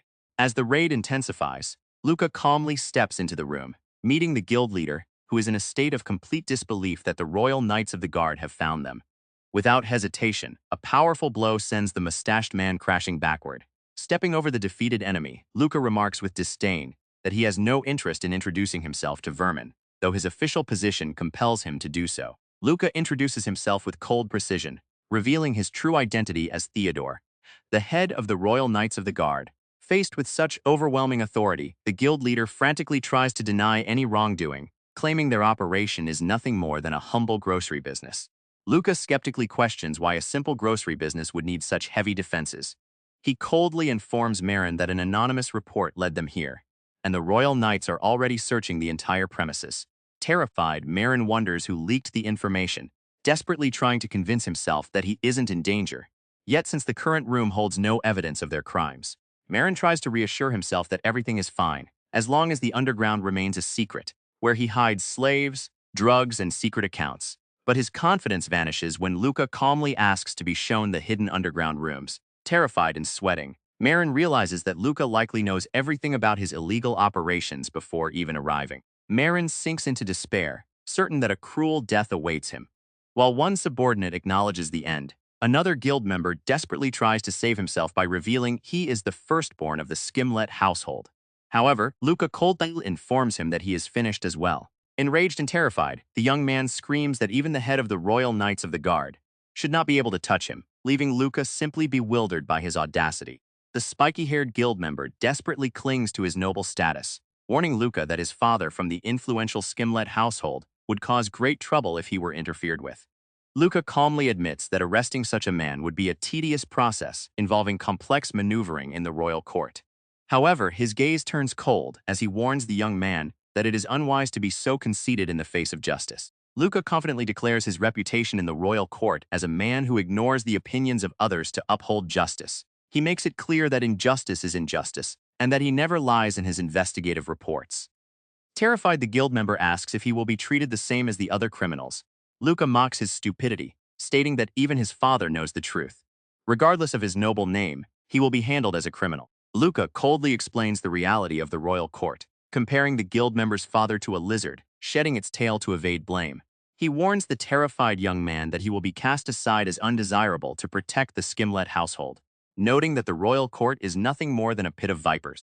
Luca tips his hat with a chilling gaze, coldly informing young Master Shimlet that plotting an assassination is a severe crime. He makes it clear that there are no VIP rooms in prison, regardless of the young man's noble lineage. Stunned by the cold reality, the guild member asks in disbelief if his father would truly cut him loose. He breaks down, shouting that there is no way it could be true. While Luca looks on with a chillingly calm expression, Luca commands the young master to surrender and accept his fate, warning him that any further resistance will only make his legal position worse. Overwhelmed by despair and the cold truth of his abandonment, the guild member can only let out a guttural cry of agony. The guild member is led away in chains, cursing his fate in frustration. As the prisoner is escorted, Luca takes a moment to exhale, his mind drifting to the elegant documents he discovered on his desk that morning. Looking at the papers, he is reminded of a former companion with whom he once crushed criminal organizations together. A memory surfaces of Luca and a former ally working together, with the mysterious man in the hat questioning the possibility of a certain event. Suddenly, the scene cuts back to the present at the Magic Academy, where students in a classroom are frantically shouting that they are in trouble. Chaos erupts in the classroom as the students learn that Chad has been arrested by the Royal Knights of the Guard. The news is devastating. He has been expelled from the academy and completely disowned by his own family. While some are stunned, another student looks on with cold indifference, remarking that Chad simply proved useless to him. The panic in the classroom intensifies as the students recall that Michael was knocked out and stripped of his ability to use magic. With Chad now arrested as well, the realization hits them hard. The tables have turned, and they are now the ones cornered in a truly dire situation. The atmosphere in the classroom turns to absolute dread. With Michael and Chad's fates sealed, there is no longer any room for doubt. Sora and the other students now realize that Alfred's strength is the real deal, and they tremble in terror, fearing that he is coming to mercilessly drive them to ruin. Terrified of Alfred's power, the students desperately try to come up with a plan to fight back. One suggests rushing him in a group, while another believes they can gather up to 100 students to overwhelm him. But just as they plot their move, they spot the very person they fear. "Speak of the devil!" shouts, pointing directly at him. Cedric suddenly appears and grabs one of the students, mockingly suggesting they crush the servant kid together. The students are horrified, realizing he is talking about Alfred.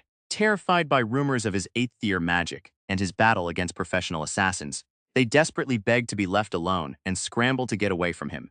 The bullies are in a state of turmoil, cursing those who look down on them and lamenting their ruined reputation. While some are in denial about their loss of power, Cedric remains indifferent, stating that Chad and Michael are completely done for. One of the students shudders in disgust, realizing just how stupid his companions truly are. Cedric expresses his disbelief that the others are still bickering about their reputation and being looked down upon when 2 of their allies have already been taken down. He views this as a major problem, reflecting on how their lives of wealth, power, and education within noble households have created a harmful environment, leading them to believe that everyone should simply obey their every word. The students continue to bicker, dismissively laughing off the possibility of losing their status in the upcoming mock battle. Adin watches them with disdain, realizing that his peers are completely blind to the gravity of their situation. Labeling them as morons, he considers cutting ties with them, fully aware that they are up against a monster. Adin enters the cafeteria, sweating and stressed, wondering how he is supposed to navigate the current chaos. Inside, Cedric looks around and notices that the members of his own class are the ones preparing the tables and meals for Class 1. Sierra confirms this to him, mentioning that she has already grown used to their situation. Cedric turns to Sierra to show her something. With a quick, effortless motion, he folds a napkin into a sophisticated shape, leaving Sierra completely amazed by his dexterity. He then proceeds to clean and polish the area with blinding speed and precision, making everything sparkle. Sierra is completely mesmerized by the elegance of the napkin Cedric folded, while Cedric simply deems the result perfect. Their interaction is suddenly cut short as a man approaches them, announcing that he has been searching for the students of Class 3 and specifically requests a word with Alfred. Cedric smirks, wondering if the time has finally come. As the headmaster stands before him, Cedric decides it is time for the curtains to rise.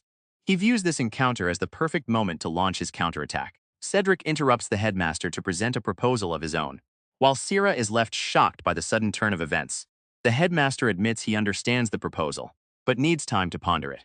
Cedric agrees and departs with a polite farewell. However, as they part ways, the headmaster notes that the pieces are set, while Cedric wonders how his plan will play out. At a periodic staff meeting at the Magic Academy, the headmaster addresses the faculty regarding the recent exams. He announces that Alfred has surpassed Thylos limits, achieving the highest score in the history of the academy. To properly understand the incredible nature of this young man, the headmaster has already sent a messenger to the capital. As he concludes his announcement, he turns his attention to a staff member named Clive. The headmaster brings up a specific condition. If Class 1 is defeated by Class 3, their positions would be swapped. The teacher in charge of Class 1 dismisses the agreement as a mere verbal promise that he doesn't intend to honor. However, the headmaster's expression remains stern, as he admits he is considering the swap with the utmost gravity. Re-explains that candidates for the 10 blades of the round are chosen based on their capabilities regardless of status, a policy approved by the emperor himself. However, he admits that the unfair treatment of Class 3 site had to be overlooked to maintain a delicate balance with the greater nobles. Hearing this, the headmaster stands up abruptly, declaring that the time is finally ripe to act. The headmaster reflects on Cedric's potential to bring glory to the academy, but remembers the cold ultimatum the young man gave him. Cedric warned that if the promise made by Mr. Clive was broken, he would view the entire institution with contempt, and might simply pen a letter of withdrawal and leave the academy altogether. The headmaster turns his attention to Clive, sternly warning him that if the results of the upcoming mock battle force the classes to switch positions, they will face inevitable criticism from the noble parents. He declares that as the senior educator and the originator of the issue, Clive shall assume full responsibility for the outcome. Terrified, Clive realizes he has been singled out and wonders if he is now a target for revenge. Clive is spiraling into a panic. He can't believe he is expected to win against a class featuring the likes of Thylos and the unprecedentedly powerful Alfred using only ordinary students. Realizing that his career is on the line, he feels completely overwhelmed by the absurdity of the situation, knowing he is in deep trouble. Clive reflects on his pride, remembering his elite lineage and his rapid ascent to become a senior educator and a potential future headmaster. However, the reality of his current situation crashes down on him, leaving him screaming in utter confusion and despair. Clive wanders the halls, completely drained and overwhelmed by his dire situation. However, his spiral of anxiety is interrupted when Sora appears before him, stopping the teacher to demand a serious conversation.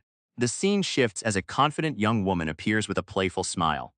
This is Lisa Wilson, and the focus now turns toward her commitment. Sora gets straight to the point, telling Clive that they are both currently in a terrible situation. Clive is surprised that Sora is so well informed about the school's internal affairs and Alfred's unexpected progress. Sora then reveals that he has a proposal to make in his capacity as an academy-appointed candidate for the 10 blades of the round. Sora whispers urgently, reminding Clive that his status as a candidate is secret and shouldn't be discussed openly. However, Sora is determined to do whatever it takes to survive, warning Clive that if things continue as they are, both of them will be destroyed. Overwhelmed and desperate, Clive is drawn in by the proposal, urging Sora to tell him more. Sora explains that his plan is simple, but requires Clive's authority as a senior educator combined with Sora's own ability to interfere with the academy's system. Declaring that they are now at war, Sora's expression turns sinister as he vows to use every available method and technique to manipulate the battlefield, all for the sole purpose of utterly annihilating Alfred and his class. The scene shifts to the commoner dormitory of the Magic Academy, specifically Lisa Wilson's room. As Lisa sleeps peacefully, she is haunted by a memory from her childhood, recalling the day her older sister was taken away to the manor of a greater noble. In her memory, a young Lisa watches as her older sister is escorted toward a carriage. At the time, Lisa was thrilled, believing a chance meeting with a duke would lead her sister to become a duchess. However, looking back, Lisa realizes she was woefully ignorant, failing to understand the true meaning of her sister's final, sorrowful tears. Young Lisa waves goodbye with a bright, oblivious smile. Calling out a cheerful farewell, however, the scene shifts to a dark, distorted memory, revealing the grim truth, the terrifying power of the Duke, and the horrific way he sullied her sister's life. The flashback reveals a darker truth. Lisa's sister endured not only the Duke's whims but also the cruel retaliation of his jealous wife. Once the Duke grew bored of her, she was left with nowhere to go. All the while, young Lisa lived in complete ignorance, shielded from the pain by her sister's protection, remembering only the heartbreaking promise of a letter. A few months later, young Lisa is overjoyed to finally receive a letter from her sister at the manor, excitedly noticing gold coins included inside. But the joy is short-lived as the letter reveals a devastating truth. Her sister never became a duchess, but was forced to work as a maid, and had recently taken her own life. The letter had been written with an incredibly stiff tone, and the gold coins were merely included as an apology for the tragedy. Overwhelmed by the heartbreaking truth, young Lisa can only weep, calling out to her sister in deep sorrow. Waking up from the haunting dream, Lisa resolves that she will never let anything else be unjustly taken from her. Despite her ambition, she is acutely aware that the world remains unchanged. Nobles still hold the power, while people like her are merely servants. This harsh reality fueled her determination to study fervently, eventually allowing her to secure a spot at the Magic Academy. Lisa gazes at a photograph of her sister, feeling the lingering pain of her loss. Stepping out of her room, she softly whispers a morning greeting to her sister's memory. But as she walks through the academy grounds, she is suddenly startled by something. Cedric greets Lisa, but she immediately scolds him, insisting that he call her by her name. Despite his polite apology, Cedric's mind is elsewhere, silently vowing that he will never let anything be taken from him again. As the wind rustles through the trees, the focus shifts to the looming event. Tomorrow is the day of the class battle. Lisa Wilson looks determined as she encourages Cedric, saying, "Let's do it!" While Cedric silently reaffirms his own desire to become even stronger. A notice on the Academy board officially announces the details of the upcoming class versus class battle. However, Adin watches with a sinister smirk, convinced that no matter how powerful Cedric has become, he has no chance of winning this time. Lisa excitedly explains that tomorrow's mock battle against Class 1 will be a one-and-done triple battle, vowing to give her absolute best so she doesn't drag her teammates down. Cedric looks at her with a calm expression, telling her there is no need to worry. He confidently assures her that even if she loses, everything will work out as long as he and Thelos secure their victories. Despite Cedric's reassurance, Lisa is plagued by her own insecurities. She admits to herself that she has always known she doesn't belong in the same league as him and Thylos. To her, she is just a normie used to round out the numbers, believing she is completely excluded from Cedric's actual calculations for victory. Lisa closes her eyes in frustration, hating the fact that she remains a weakling compared to the geniuses. As she and Cedric enter the classroom, they find Thylos already waiting for them. Thylos looks grave as he informs Cedric that the mock battle scheduled for tomorrow has become complicated. Cedric, Lisa, and Thylos examine the notice board to understand the terrible news.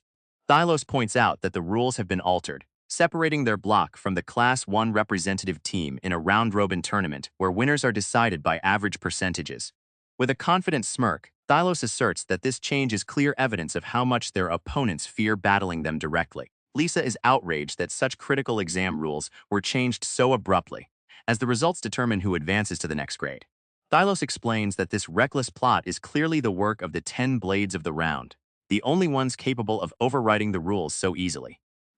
Realizing this, Lisa concludes that this group is the one trying to trap Cedric. However, Cedric remains wary, feeling a sense of dread when considering the specific detail about the average winning percentage. Thylos breaks down the math of the new regulations, explaining that earning a spot in the final tournament requires a victory rate of more than 80%. He warns that ending with a Tauan, own-loss result would be a substantial risk. Lisa looks on in shock, realizing just how narrow their margin for error has become. Lisa is overwhelmed by the realization that while Cedric and Thylos possess immense power, she is the weak link. She worries that a single loss on her part would be the fault that keeps them out of the final tournament. Seeing her spiral into self-doubt, Thylos steps in, calling her name and asking her to follow him, claiming there is something he wishes to show her. Thylos leads Lisa Wilson and Cedric to a laboratory, where he explains the deep connection between magic and the soul. He reveals a known fact among researchers. Those who have faced near-death experiences often produce greater amounts of magic. To illustrate this, he shows them a mysterious and ornate bottle containing a potion called 50-50, warning them that it is a powerful medicine with a 50% chance of killing whoever consumes it. Thylos continues his explanation, noting that improving magical abilities through such a method can only be done once in a lifetime. He asks Lisa if she knows why so few choose this path, explaining that although it grants a massive leap in power, the risk of death is simply too great. Agrees, acknowledging that most prefer the safer traditional route of training. Thylos explains that because Lisa's talents exceed those of the average student, this method would guarantee she doesn't struggle in battles against her peers. With a sudden cheerful shift in mood, he reveals the rare medicine, claiming he simply wanted to show it to her, due to her passion for her studies. As he casually suggests returning to the classroom, a bewildered Lisa can only shout his name in disbelief. Lisa accuses Thylos of bringing her to the lab specifically to make her drink the potion. Thylos calmly denies this, reminding her that the medicine is dangerous and could actually kill her. While Lisa admits he has a point, a memory of her sister flashes through her mind, fueling her resolve. She realizes that if she remains weak, she will not be able to survive in this world. Lisa recalls the unreasonable circumstances that have plagued her life, realizing that without strength, she will only continue to lose everything. However, looking at Cedric and Thylos, she finds the inspiration to move forward and fight back. With a determined expression and a tight grip on the potion, she makes her choice. With a look of fierce determination, Lisa shouts that she knows exactly what she must do. She crushes the potion bottle in her hand, calling for Cedric and Thylos to witness her resolve. Lisa drinks the potion in one go, believing that this moment is the turning point where her destiny will diverge. With a firm resolve, she tells Cedric and Thylos that she wants to become an ally who can be proud of herself, leaving both of them stunned by her reckless determination. Cedric calls Thylos reckless for the situation, but Thylos counters by stating that Cedric is the only one capable of reducing the potion's 50% death rate to 0. Looking down at the unconscious Lisa, Cedric realizes that saving her and preserving the medicine's effects would require years of dedicated career prospect he finds exhausting for someone he barely knows. Cedric looks down at the unconscious Lisa, calling her actions utterly foolish, however. He admits to himself that her determination is impressive enough to make the labor of ensuring her safety a graffiti worthwhile. Beside him, Thylos smiles, agreeing that his own performance in the matter was well worth it. Cedric reaches out his hand toward the recovering girl, calling her Lisa Wilson instead of her usual title as class representative. As she regains consciousness, Lisa is stunned, wondering if he actually just called her by her name. With the groundwork for success now laid, Cedric looks ahead with a confident smile. He declares his intent to terrify those who have crossed them, believing that an elegant and overwhelming victory is the only fitting outcome for himself and the allies he has chosen to accept. Day has finally arrived, marking the beginning of the class representative battles. In a sudden and explosive movement, Cedric and Thylos clash with immense force, the impact echoing through the arena. As their powers collide, Cedric wears a sharp, confident grin, ready to showcase the overwhelming strength he promised. Cedric launches a powerful kick, sending Thylos sliding across the arena. Without giving him a moment to recover, Cedric relentlessly rains down a barrage of stomps, laughing as he dominates the fight and leaves Thylos utterly defeated. With the battle concluded, Cedric and Sora stand triumphantly over the beaten Thylos. Sora smirks, boasting that everyone in their block was weak, and admitting he was the one who designed the tournament layout to his advantage. Cedric agrees, finding it hilarious how little of a fight their opponents put up. As the heads of the Academy's delinquent groups, the two are known for employing utterly horrible fighting tactics. Exhilarated by his win, Sora boasts to himself that he is the strongest one there. But as the tournament progresses and the next matches are about to start, he becomes curious about Alfred's team, deciding to go and see what they have in store. Sora stares down his opponent, wondering about the sudden emergence of a genius within the servant class. As the referee shouts for the match to begin, Cedric narrows his eyes, focusing his gaze as the battle commences. As soon as the match begins, Cedric delivers a crushing blow that leaves Sora terrified. Realizing the overwhelming difference in their power, Sora quickly gives up. Cedric smiles, praising Sora's decision to surrender rather than be foolish, and walks away, satisfied that he didn't even have to fully exert himself to win.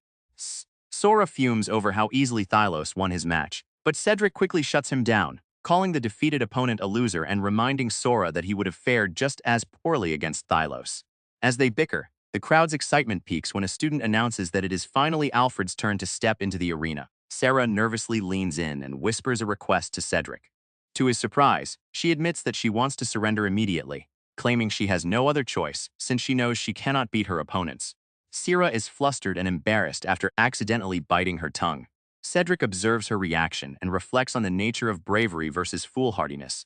He acknowledges her desire to surrender to him rather than the proctor, But he decides to give her a chance. With a confident smile, Cedric tells Sierra that he will go easy on her and challenges her to actually try and fight. The match begins with Sierra tentatively agreeing to fight. However, Cedric immediately shatters her expectations by unleashing a massive 7-tier spell, Evil's Flare. As the overwhelming blaze consumes the area, a shocked Sierra wonders what happened to his promise of going easy. While the sheer scale of the magic is noted to be beyond even the instructor's capabilities, the 7-tier spell erupts with a blinding flash, sending a colossal wave of energy towards Sierra. A deafening explosion rocks the arena as the spell connects, leaving Sierra frozen in absolute terror. The massive explosion clears, revealing a cratered and ruined arena. Cedric stands calmly amidst the wreckage, while the other Keon watch in horror, terrified by the overwhelming power that could have easily incinerated everyone, including the Proctor.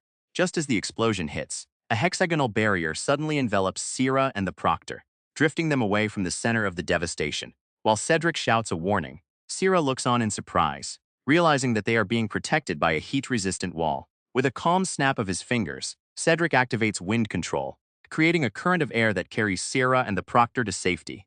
The two are drifted through the air before landing with a soft thud on the arena floor. Cedric asks the Proctor if stepping outside the ring constitutes a loss.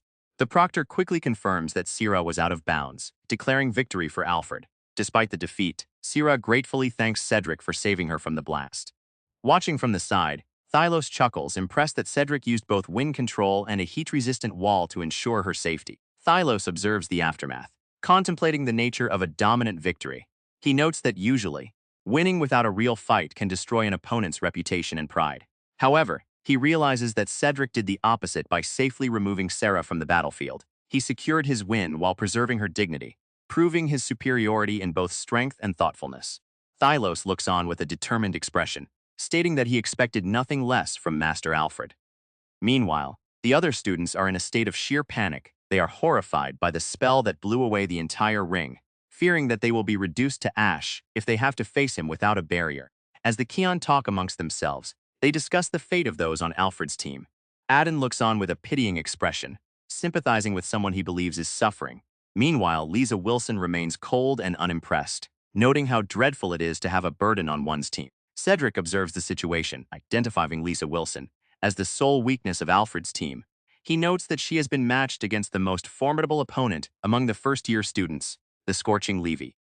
The elite students explain their reasoning for the matchups, belittling Lisa Wilson and claiming she could never compete with the likes of Thylos or Alfred. They laugh at the absurdity of her facing Levy, asserting that even they are no match for his overwhelming strength. As the mockery continues, a worried Lisa is told to listen closely. Cedric points out that in this exam, those who believe they are superior will treat their opponents with utter contempt. To illustrate this, the scene shifts to Levi, who wields his sword and unleashes a devastating, swirling attack, demonstrating exactly how the elite use their overwhelming skills to crush those beneath them. Cedric smugly asks if Lisa's specialty is defensive magic, effectively goading Levi into action. With a loud roar, Lee unleashes a massive 5th-year fire spell known as Fire Dance, engulfing the area in a violent blaze to flaunt the vast difference in their strength. The fire erupts in a violent blaze, prompting the onlookers to shout out in excitement, convinced that not even Lisa's wooden sword will survive the onslaught. Stunned by the intensity of the 5th-year magic, Lisa quickly reacts. With a determined resolve, she unleashes her own power, shouting "Spirit Defense Barrier," as a massive shield of light bursts forth to block the attack. Lisa Wilson stands firm, her Spirit Defense Barrier completely neutralizing the onslaught. Watching from the side, Cedric smiles smugly, declaring that there isn't a single student in the entire academy capable of piercing through her magic. Levi is left in utter disbelief, wondering how his powerful magic could be stopped so easily. However, Lisa Wilson doesn't give him a moment to recover, revealing that she had been readying her own magic even while defending herself. She leaps forward with sudden intensity. With a powerful strike, she sends Levi flying backward, leaving Cedric to watch the outcome with a knowing gaze. Moving with lightning speed, Lisa Wilson catches Levi completely off guard. She unleashes a devastating 5th-year magic attack, Ice Fang, striking him with overwhelming force. The powerful impact of the Ice Fang spell sends Levi flying backward with a scream. He rolls violently across the arena floor, groaning in pain. Sora, Adin, and Tali can only watch in stunned silence as Levi collapses, completely defeated and struggling to breathe, as Levi reels in disbelief from his sudden defeat.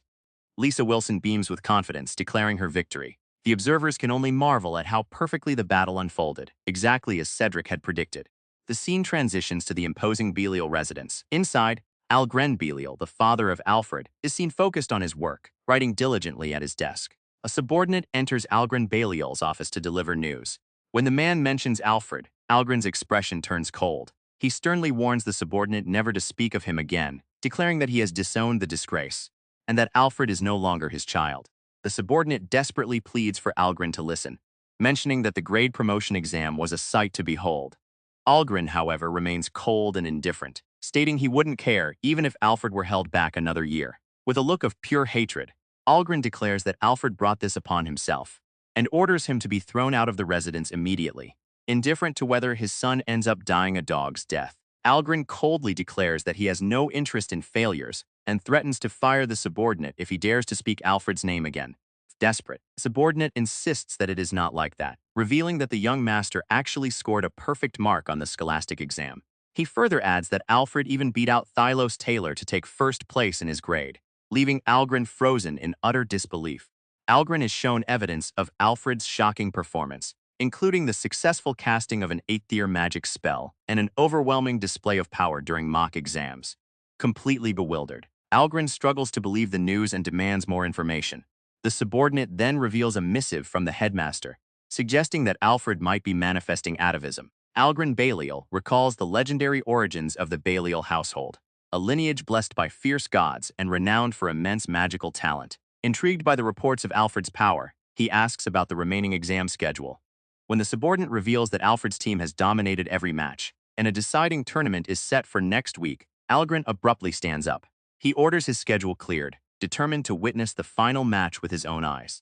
Looking over the documents, Algren Belial lets out a cold yet intrigued smile. He admits to himself that Alfred has finally become someone worthy of being called his son. Atali is in a state of complete panic, sweating and shouting in desperation. He is terrified that Alfred's team has made it into the final tournament. He briefly considers withdrawing from the fight, but quickly realizes that doing so would only infuriate them further. Feeling trapped and hopeless, he despairs, believing that as long as they remain at the academy, they are doomed. Tali and his companions reflect on the past, desperately trying to shift the blame for their actions. They claim they were just pawns following orders, recalling a shady notice from a person claiming to be from the 10 Blades that coincided with Alfred being abandoned by his father. Tali recalls the beginning of the torment, remembering how Alfred's desk was once covered in something foul. This moment sparked their perception of him as a mere plaything. Despite claiming they were just onlookers at first, Tali and his group are now consumed by fear of Alfred's revenge, desperately insisting that the 10 Blades of the round are the ones truly to blame for everything. As they speculate that the ringleader of the 10 Blades is likely dead meat, Charles is gripped by a deeper terror. He realizes that while others simply fear Alfred's anger, his own secret identity makes him a target for something far more permanent: death. In the Class 3 classroom, after the mock battle exam, Alfred is approached by a visibly anxious Thylos. When Alfred asks what is the matter, Thylos urgently warns him, insisting that they must quietly follow the orders of those above them and make sure they do not upset the authorities. Thylos lowers his head, admitting that he wanted to apologize. Despite Alfred's skeptical reaction, Thylos continues, expressing regret for how they all turned against Alfred and the class representative when they tried to fight back. Recalling the battle, Thylos confesses that while he considered himself powerful, he was completely unaware of the true strength Alfred and the class rep possessed. Witnessing Alfred's swift and decisive attacks in battle has left Thylos in awe of his abilities. Thylos continues his heartfelt confession, admitting that while he may never reach the same level of strength, he views Alfred as the shining star of their bottom feeder class. Inspired by Alfred's power, Thylos expresses his gratitude and wishes him victory in the upcoming finals. In response to his sincerity, Alfred gives Thylos a gentle pat on the head. Alfred tells Thylos that he happily accepts his apology, but there is one thing he cannot overlook. He questions Thylos' belief that hard work alone isn't enough to reach their level, revealing the truth. Thylos was actually born gifted through a form of atavism. As a shocked Thylos asks if he is wrong, Alfred brings up Lisa, explaining how she was willing to drink a theoretically fatal nostrum and take a 50-50 gamble just to overthrow her fate. Alfred continues his explanation, revealing that while Thylos may seem like a genius, his abilities were actually forged through sheer hard work. As Thylos reacts in shock, Alfred makes a bold declaration. He will win the tournament next week and liberate their class from its servant status. He encourages Thylos to stop wasting his time on menial tasks so that he can finally use his time freely. Alfred reflects on the harsh reality of the world, where talent and family status are fundamentally unfair and unbalanced. However, he notes that the one thing truly fair to all human beings is time. With a determined look in his eyes, he urges his peers not to abandon hope, reminding them that the chance they have now is theirs to either make the most of or waste entirely. With a determined clench of his fist, Alfred shares his core belief with the class, telling them to sweat their guts out, because hard work allows humans to overcome even monster kind. His words leave Thylos visibly moved. Meanwhile, the focus shifts to the Academy's bulletin board, where the pairings for the team mock battle finals tournament have finally been posted. The bulletin board displays a formal announcement from the headmaster. Because so many students withdrew in fear of Class 3's overwhelming power, Class 3 advances unchallenged. Consequently, they are set to face off against Class in the finals. A stern Clive and a calm Cedric react to the high-stakes pairing. The Academy is buzzing with chatter. As Keon gather around the announcement, many believe Class A stands no chance, viewing the upcoming match as a public execution since Class A is filled with those who once bullied Alfred.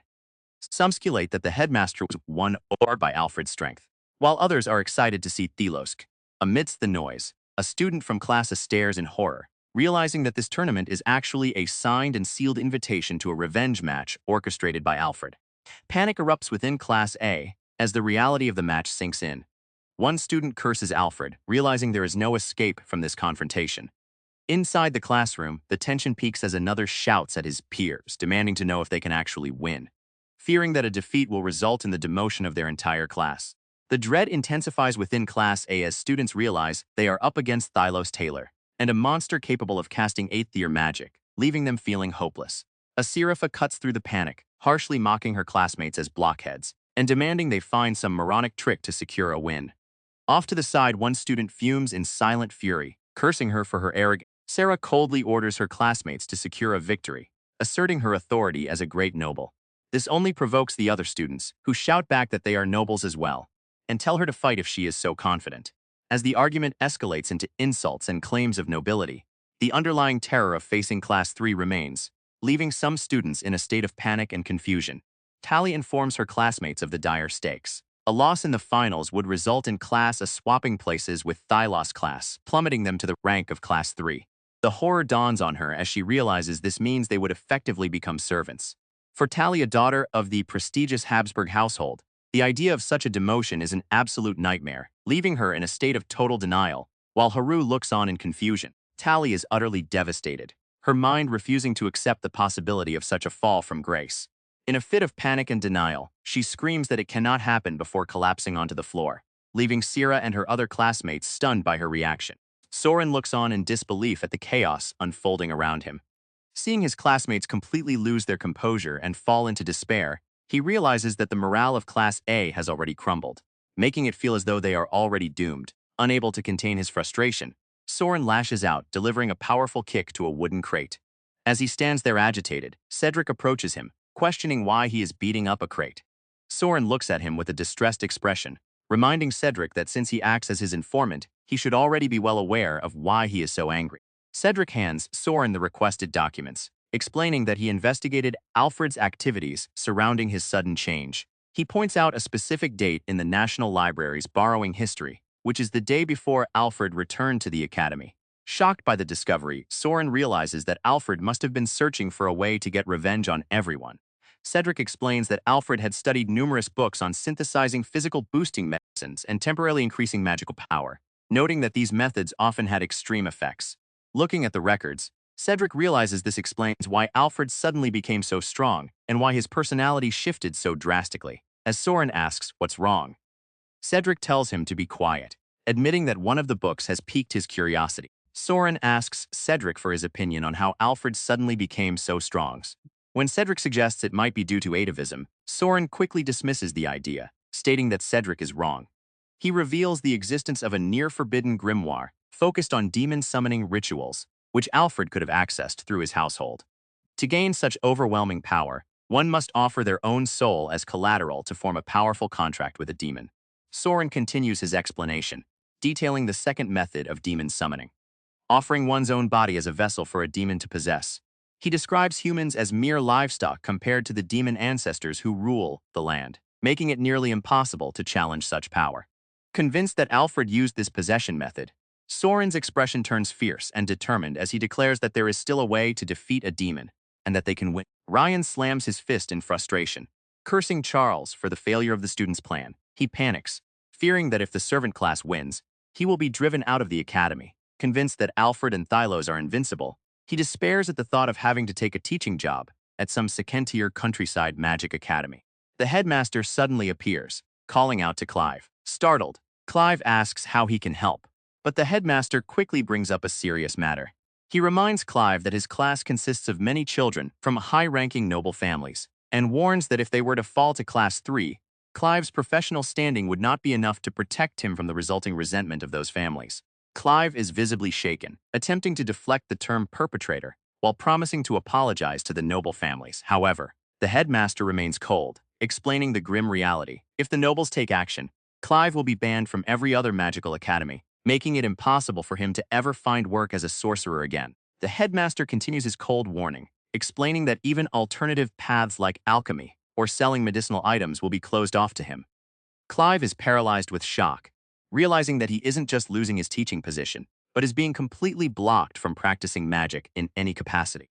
The headmaster delivers a cold final piece of advice, telling Clive that it is in his best interest to own up to his actions and steel himself for the coming storm. Stunned and unable to find words, Clive slumps over in his chair, completely broken. For a sorcerer, this total blacklisting is nothing short of a death sentence. Clive trudges away, his spirit completely broken. He believes that everything is finished and his professional life is over. Just as he is about to leave, the headmaster calls out to him, stopping him in his tracks. As Clive looks back with a hollow expression, the headmaster reveals that he has a request.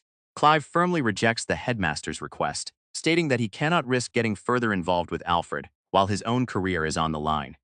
He is consumed by terror over his future, but the headmaster remains calm, revealing a simple path to resolution. They only need to defeat the opposing class in the finals. The headmaster reveals his plan, asking Clive to help him gain access to the Academy's forbidden library of grimoires.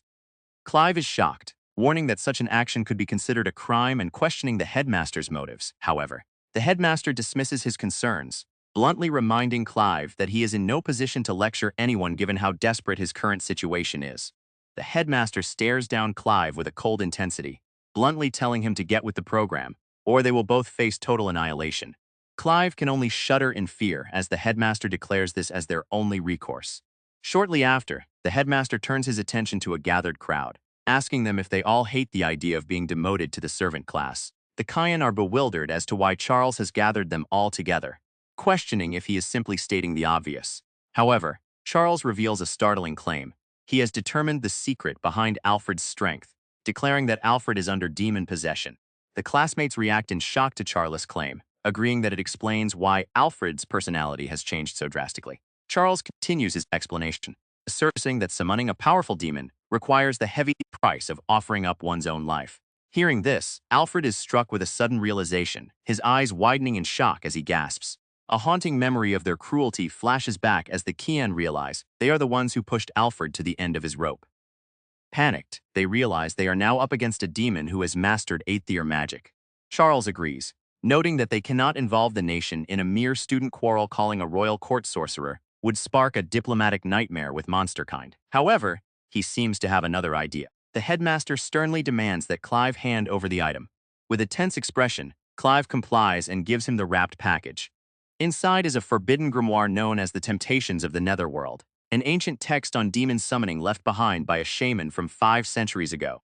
The Kian are left in disbelief as Charles reveals he has secured a forbidden grimoire. With a sinister smile, he tells his peers that the only way to deal with Alfred is an eye for an eye. He believes that since their opponent has summoned a demon, they must do the same to stand a chance. Analyzing the situation, Charles concludes that despite the use of 8th-tier magic, Alfred has only managed to summon a lesser demon. Holding the forbidden grimoire high, Charles boasts to his classmates that they can now summon a middle demon capable of casting 9th-tier magic. With a look of arrogant triumph, he declares that victory is his and warns the lowly Alfred to watch out. The story transitions to Chapter 23 titled The Price, with a cover image of a confident and smiling Cedric. Charles triumphantly holds up the forbidden grimoire, sparking a chaotic reaction among his classmates. While some question his sanity and the danger of summoning a middle demon, others are swept up in the excitement, cheering Charles on as their only hope for victory. Amidst the noise, Sierra looks on in shock, desperately trying to get them to stop and think. Sarah questions the cost of the summoning, noting that such a ritual would inevitably require a sacrifice. This revelation sends the Kian into a frenzy, with several Kian shouting in terror at the thought of losing their lives. However, Charles remains composed, correcting her by stating that he expects every one of them to be present to assist with the ritual. Charles quickly eases the tension, explaining that the Kian's only role is to help organize the ritual magic.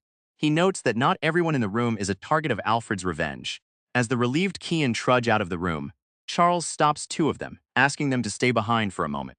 The Tali is horrified to learn that one of them must be the sacrifice. Charles calmly explains that while a life isn't necessary, the cost can be split between three people. He then reveals his chilling calculation.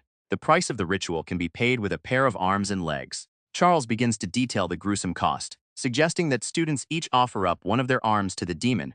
However, Dennis suddenly interrupts. Excitedly proposing a different target, he suggests they simply snatch Michael from his manor and offer up his limbs as the sacrifice, noting that Michael can no longer use magic anyway.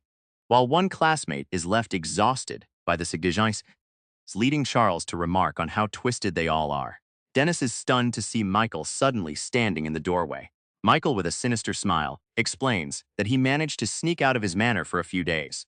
Despite the inevitable punishment, to the shock of Charles and Tali, Michael declares that he will be the one offering up his own legs for the ritual.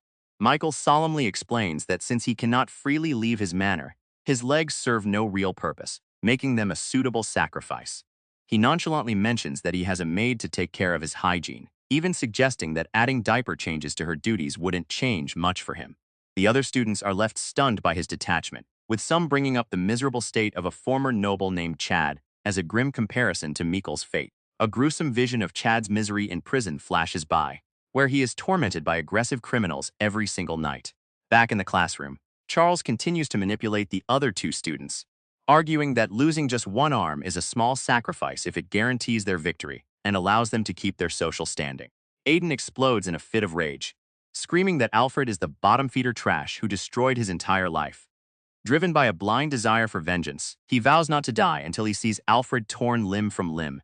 He tells the others that he has already accepted the fact that he will never walk again, challenging them to decide if they will let their lives be crushed or join him in this desperate gamble. Aiden's face is contorted in a manic rage as he screams at the other Can, giving them a terrifying choice.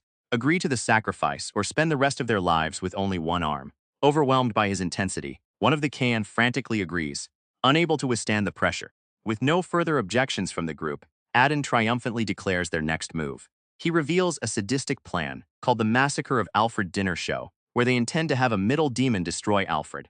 A sinister look crosses his face as he vows to make sure the underhanded event goes exactly as planned. Aiden screams with manic intensity, claiming that since he is the one suffering the most physically, he deserves the special seats to watch Alfred's downfall. He is consumed by a desire to return the hatred Alfred caused him 1,000 times over. Meanwhile, Aden explains that Chad will also play a role in their scheme, revealing that he discovered where Chad hid his savings and used that money to make a generous donation to the criminal guild to facilitate their plot. Aiden and his cohorts refine their sadistic plan, deciding to kidnap Lisa Wilson to ensure Alfred falls into their trap. They maliciously discuss using her obsession with Alfred against him, planning to torment her right before his eyes while he suffers his own agonizing death. Aden cackles with manic glee, confident that every detail of his scheme is falling into place. He mocks the others as losers for sacrificing parts of their own bodies, revealing that he has even manipulated a teacher into committing a crime to give him a forbidden grimoire. As the self-proclaimed ringleader, he revels in the fact that he will be the only one to walk away completely unharmed. Aden laughs maniacally, seeing the other students as nothing more than puppets dancing to his tune. In his mind, he imagines the moment of victory, declaring this his checkmate move against Alfred. The scene shifts to Alfred, who is calmly studying a magical book. Before him, a light-haired student is on his knees, trembling and pleading for forgiveness, addressing him as Master Alfred. Rin begs for mercy, devastated that Lisa was kidnapped by the criminal guild, despite being assigned as her guard. However, Alfred remains composed, telling Rin that there is nothing to apologize for. He observes that unlike previous failures, this attack was clearly coordinated and a magnificent display of skill to have outmaneuvered Rin, though he coldly remarks that there is no aesthetic to their actions. Alfred views the act of taking a young woman hostage as utterly inelegant, dismissing the kidnappers as filth beyond saving. He reveals that the criminals left a letter demanding they keep the matter secret and arrive alone. While Thylos questions the plan, Alfred remains unfazed, declaring that he will not follow their demands. With cold determination, he tells Thylos it is time to go. With a sudden surge of power that sends books flying across the room, Alfred leaves a bewildered Thylos behind.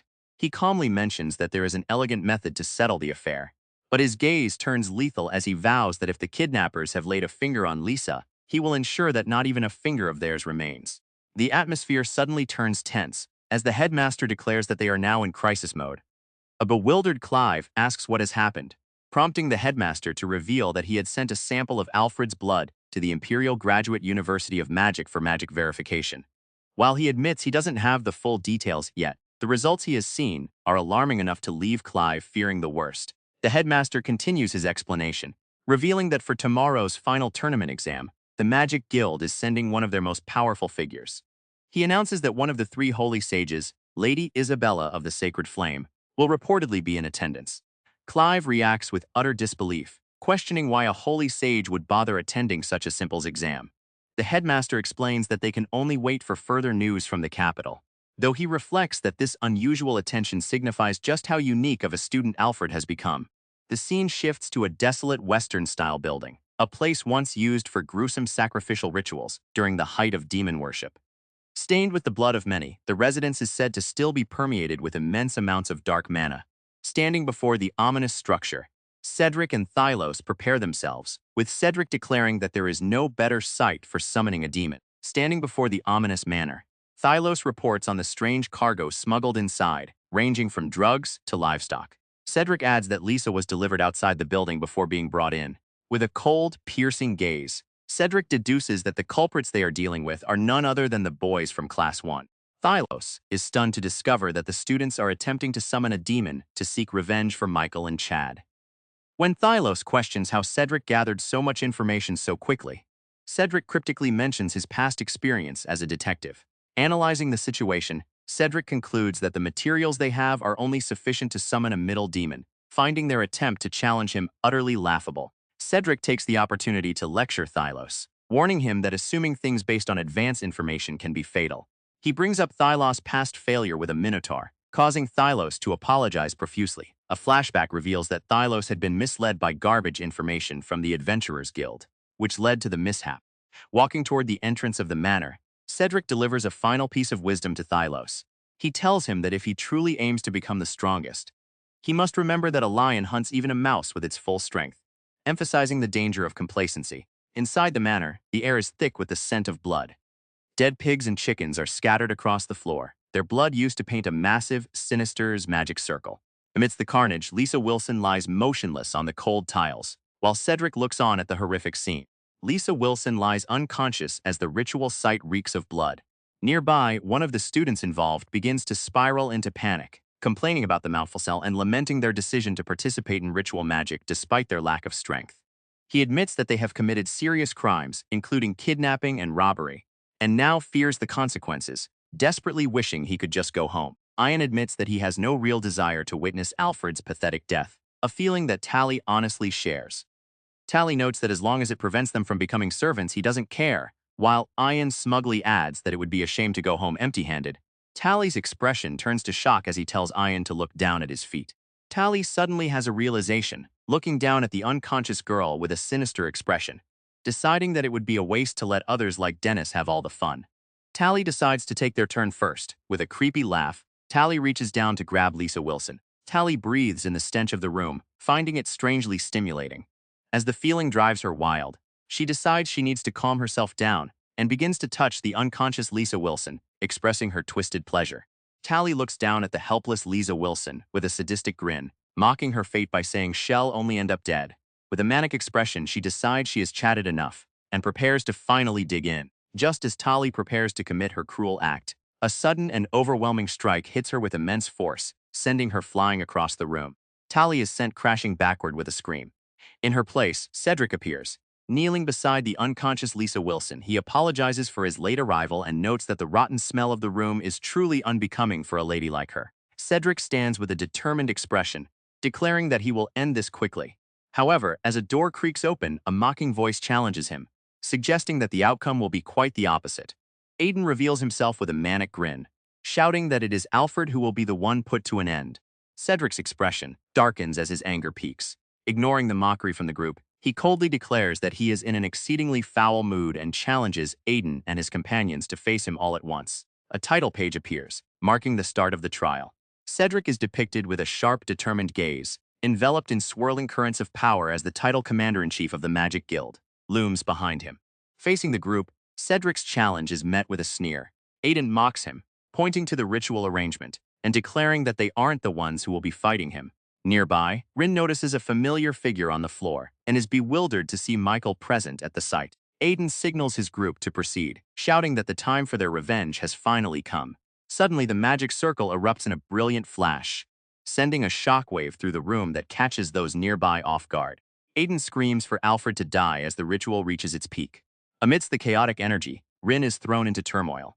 Cedric, however, remains calm. Analyzing the ritual's requirements, he realizes that by sacrificing 4 limbs each, the 3 of them are aiming to summon the most powerful of the middle demons. Aiden screams in triumph, revealing that he took drugs to numb the pain of the ritual's sacrifice. As the energy peaks, the terrifying middle demon Adradius emerges from the void. With a sadistic grin, Aiden welcomes Cedric to utter despair, boasting that they are now facing a demon capable of wielding ninth-tier magic. As the middle demon looms, Thylos steps in front of Cedric, asking him to leave the fight to him. He admits that the task is a major undertaking, and that, with only 7-tier magic at his disposal, he will likely struggle to even land a single blow on the creature. Thylos acknowledges that Cedric possesses the power to easily overpower the demon, but he insists on taking on this trial himself. Cedric, confused, questions why he would go to such lengths. With a determined yet humble expression, Thylos admits that he feels the blame for the incident and recognizes that he is currently a burden due to his lack of power, but he expresses his deep desire to stay by Cedric's side. Thylos expresses his deep admiration for Cedric's magic and the time they've spent together kneeling before him and declaring Cedric as the only master he would ever serve. Cedric acknowledges this resolve and asks if Thylos truly wishes to become his pupil. However, he warns him sternly that he will not intervene or help even if Thylos faces death, reminding him that he never took a pupil in his previous life. Cedric commands Thylos to show his resolve and produce results. With a determined, Thylos leaps forward, charging toward the middle demon Adradius. As he stands before the towering skeletal creature, Thylos is struck by the absurd amount of magic and the oppressive ominous aura emanating from the demon, realizing that a single moment of hesitation will mean his death. Determined to prove his resolve, Thylos unleashes a 6th-tier spell, Splash of Flame, against the towering Adradius. Even as he acknowledges that such magic might not even scratch Adradius, he pushes forward, ignoring the mocking laughter of those watching his desperate assault. Thylos reveals his true intent, explaining that he aimed his spell at the demon's feet. As a massive cloud of smoke erupts, Aiden watches in surprise, wondering if it is a smokescreen. However, Adradius remains unfazed, mocking the attempt by claiming that demons do not rely on sight to fight. Adradius reveals that its innate ability allows it to detect magic itself, rendering the smokescreen useless. Undeterred, Thylos launches a swift, whirling attack against the demon. Watching from the side, Aiden is stunned by the intensity of the strike, shouting in disbelief as the battle reaches a climax. Thylos unleashes a 6th-tier spell, creating a magical double of himself. Aiden is stunned, unable to believe the move. As Adradius focuses on the clone, Thylos reveals his strategy. He packed the copy with magic to act as bait while completely masking his own magical signature. With the demon distracted by the decoy, the real Thylos maneuvers into a perfect position for a surprise strike. With his presence concealed, Thylos lunges forward with explosive speed. "Feast on this," he shouts, delivering a devastating blow that slams directly into Adradius, leaving the demon stunned by the sudden, unexpected impact. The attack lands with a thunderous explosion, blasting Adradius backward. Stunned and reeling from the impact, the demon can hardly believe the strength of the blow, wondering if he has finally encountered someone capable of defeating him. Aiden is completely shaken, admitting that the exchange was intense, yet he remains certain that Thylos is outmatched. He screams in panic, believing that a single blow from a middle demon is enough to pulverize Thylos' face. In stark contrast, Cedric looks on with total indifference. Thylos reflects on his relentless training, having worked day after day to refine his magic and buff his physical strength. This revelation leaves Aiden and Adradius completely stunned. With a sharp glint in his eye, Thylos prepares to unleash the full amalgamation of his efforts. Thylos pours all his refined strength into a crushing blow, declaring that the demon's pride will be shattered here and now. Adrodius is left reeling, unable to comprehend how he could be overpowered. Watching from the side, Cedric gives a slight smile and acknowledges Thylos Taylor's impressive growth. Thylos stands exhausted and covered in blood after the grueling battle. Cedric provides his final assessment, scoring Thylos' buffing skills at 80 points and congratulating him for passing the test. As the adrenaline wears off, Thylos finally stumbles, his body buckling under the weight of the grueling fight.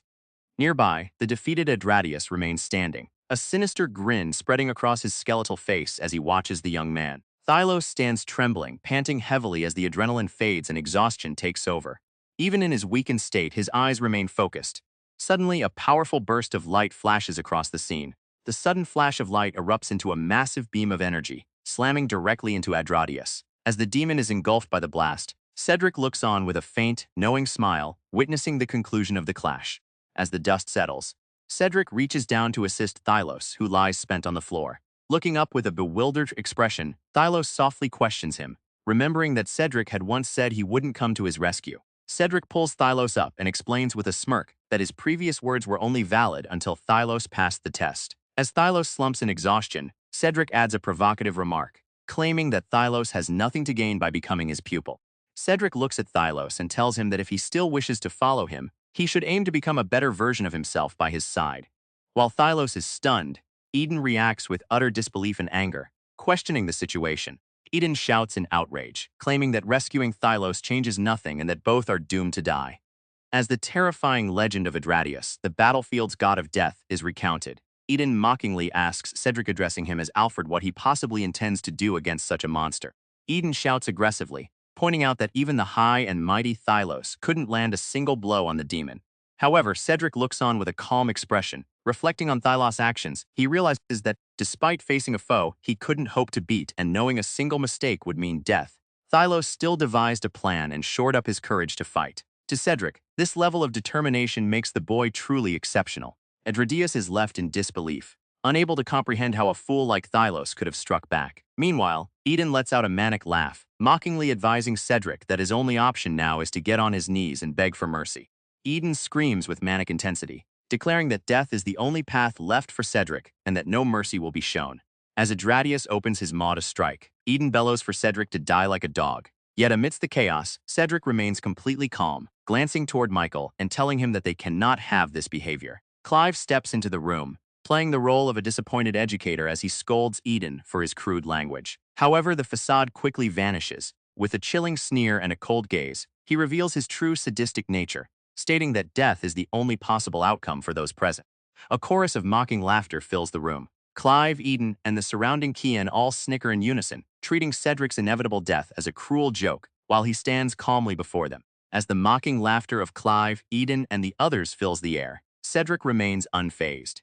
He realizes that these are the very same voices that once drove the original boy of this body into a mental corner. Looking at the scene and the monstrous Adradius, Cedric is filled with disbelief and disgust, wondering if their inelegance knows no bounds. Adradius looks down on Cedric with contempt, calling him a feeble human sorcerer, just like the one before him. Finding a quick death too dull, the demon offers a twisted deal. If Cedric can entertain him, he might be given a chance, standing still and arrogant. Adradius commands Cedric to unleash his most powerful attack. Cedric responds with a hump, questioning why Adradius is making such a generous offer. Adradius explains that he can sense Cedric's aura and confidence, which is why he wants to see his most powerful attack only, to watch the moment that confidence twists into utter despair upon realizing it cannot inflict a single shred of damage. Cedric remains completely unfazed by the demon's provocation. With a cold, confident gaze and a simple flick of his finger, he begins to gather magical energy, mockingly apologizing before unleashing what he describes as a boring attack. With a sudden burst of power, Cedric unleashes his so-called boring attack, revealing it to be an extreme-tier magic spell known as the Longinus Bullet, which strikes Adradius with overwhelming force. Cedric stands calmly as his devastating spell connects. Adradius, who had mocked him moments ago, is now frozen in terror, his face twisting in shock as the overwhelming power of the Longinus Bullet tears through him and shatters the manor walls. The sheer force of the attack sends Adradius crashing down with a sickening splat. Tali, Sora, and Ryan watch in stunned silence, unable to comprehend the overwhelming power that just decimated the demon. Cedric looks on with cold indifference as Adradius lies broken against the wall. Wide-eyed and trembling, the demon can only struggle to comprehend the devastating force that just crushed him. Cedric maintains a cold, indifferent expression as the dust settles from his overwhelming attack. Adradius is left broken and mangled within a deep crater, a testament to the destructive power of the Longinus bullet. Watching from the sidelines, Tali, Sora, Noah, and Eden are frozen in disbelief, unable to comprehend the terrifying strength Cedric has just displayed. The shock is palpable as Adradius and the students stare in horror. Their faces twisted in disbelief, they are left reeling, unable to comprehend the devastating power they just witnessed. They can watch in utter disbelief, stunned that Cedric could take down a middle demon with such ease. Meanwhile, Adradius lies broken and bloodied, screaming in denial as he refuses to accept the unexpected defeat. Sora is completely overwhelmed, recalling that a middle demon typically requires platoons of knights and numerous royal court sorcerers to be defeated. He is shaken by the realization that Alfred's power has grown so immense that he surpasses an entire army. As the shock settles, Cedric looks down at his hand, quietly noting the passage of 6 months and 23 days. Cedric asks Adradius if he knows what the numbers represent, as flashes of Alfred's miserable past filled with torment and abuses surface. While a confused Adradius questions his rambling, Cedric solemnly declares that he is now the vessel for the young man's vengeance, and his judgment will be delivered fairly. With a look of absolute fury, Cedric vows to make the filth suffer in hell for the exact amount of time Alfred was forced to endure. He raises his hand, gathering a concentrated sphere of energy to deliver his final judgment. With a cold and determined expression, Cedric activates a devastating ninth-year spell. He opens a dimension portal, preparing to cast Adradius into the depths of hell for the torment he inflicted on Alfred. Cedric stands calmly by a gate, informing a terrified student that the monsters beyond are merely his pets. He describes the shadow flora, high-ranking creatures that trap humans in endless nightmares to feed on their fear, asserting his absolute control over these horrors. Cedric explains the cruel nature of the shadow flora, noting that while they provide nutrition to keep victims alive, they ultimately lead to complete mental destruction and deep trauma. Looking at the bullies with cold, determined eyes, he declares that since they were the ones who mentally broke the original Alfred, he will ensure they end up in the same miserable state. The bullies break into a panic, screaming that Cedric's punishment is far too extreme and a living hell. Cedric looks at them with cold, piercing eyes, asking who it was that made someone else suffer through such torment first. One of the bullies trembles in absolute fear, recalling that the nightmares caused by dryad monsters are as agonizing as physical pain, horrified by the thought of enduring it for 6 months. Unlike his terrified companions, Charles is unfazed, even clapping as he praises Cedric for forcing his hand. A desperate Aiden clings to hope, begging Charles to use whatever means necessary to save them. Charles confidently confirms he has an ace up his sleeve, but admits that he cannot accomplish the task on his own. Charles asks the group for their help to break through the dire situation.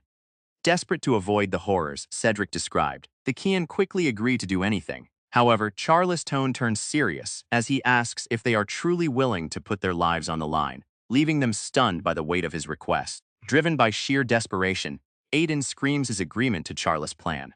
Believing they are already dead meat regardless of what they do, he is willing to risk everything for a chance to drown Alfred in a pool of his own blood.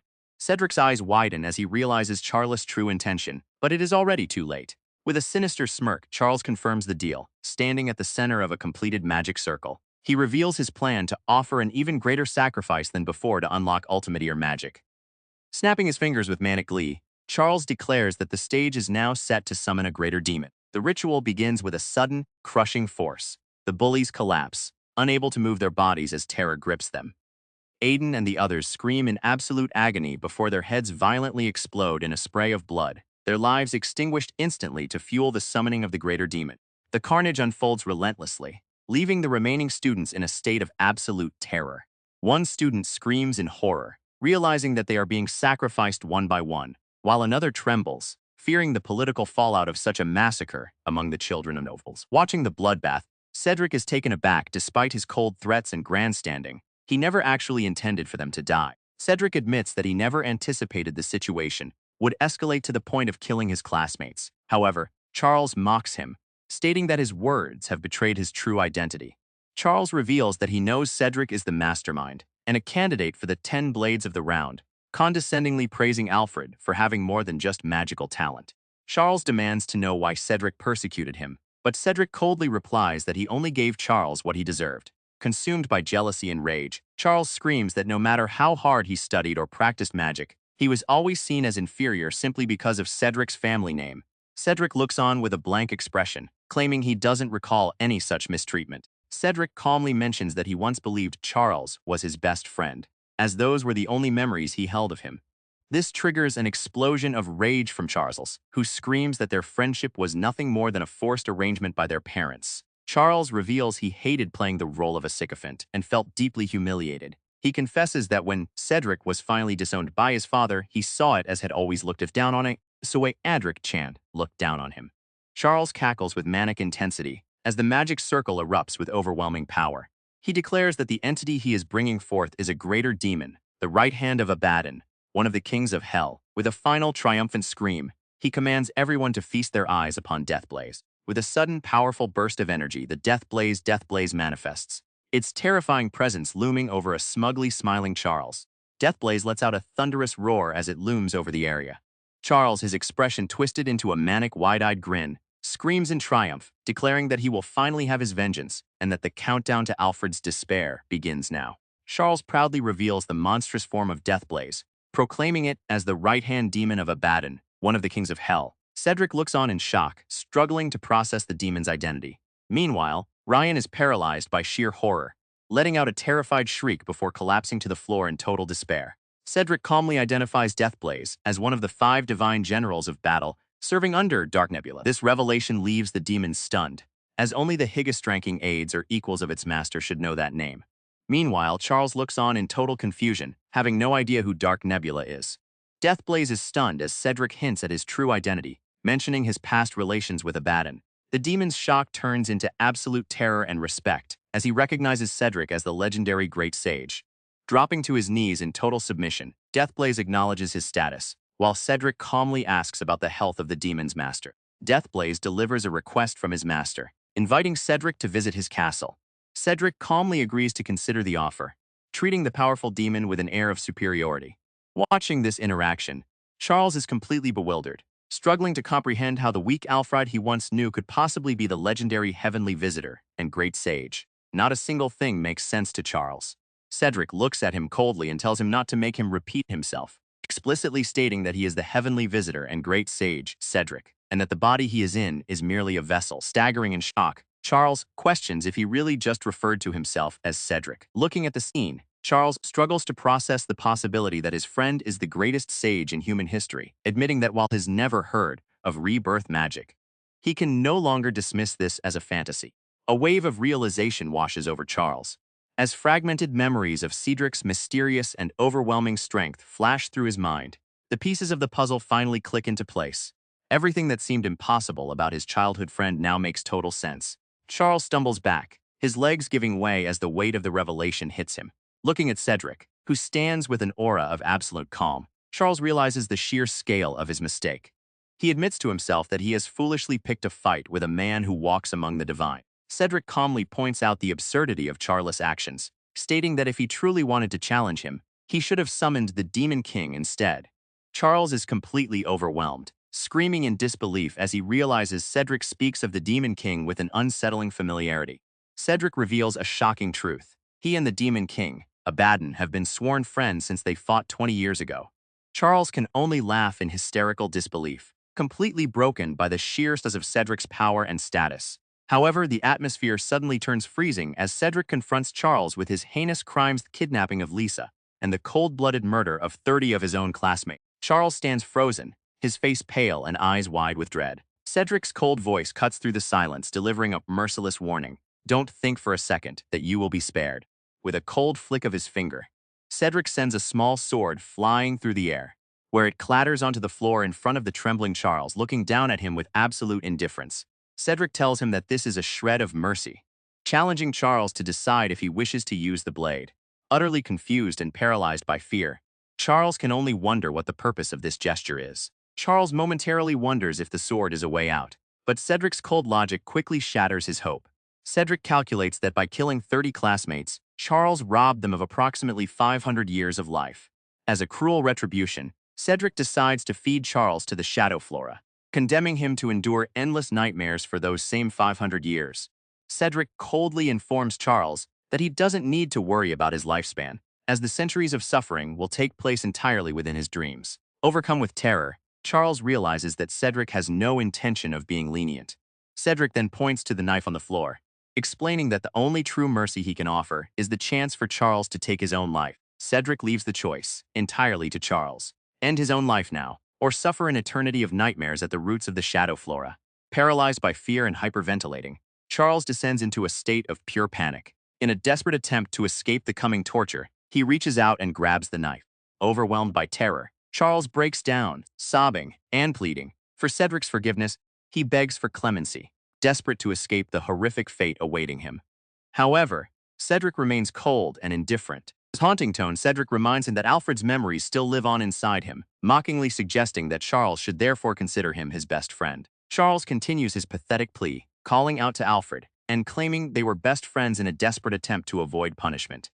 Cedric, however, is only repulsed by Charles' lack of resistance and cowardice. With the cold gaze, Cedric declares that even the 10 blades of the round would be exasperated by such a pathetic display before unleashing his magic upon him.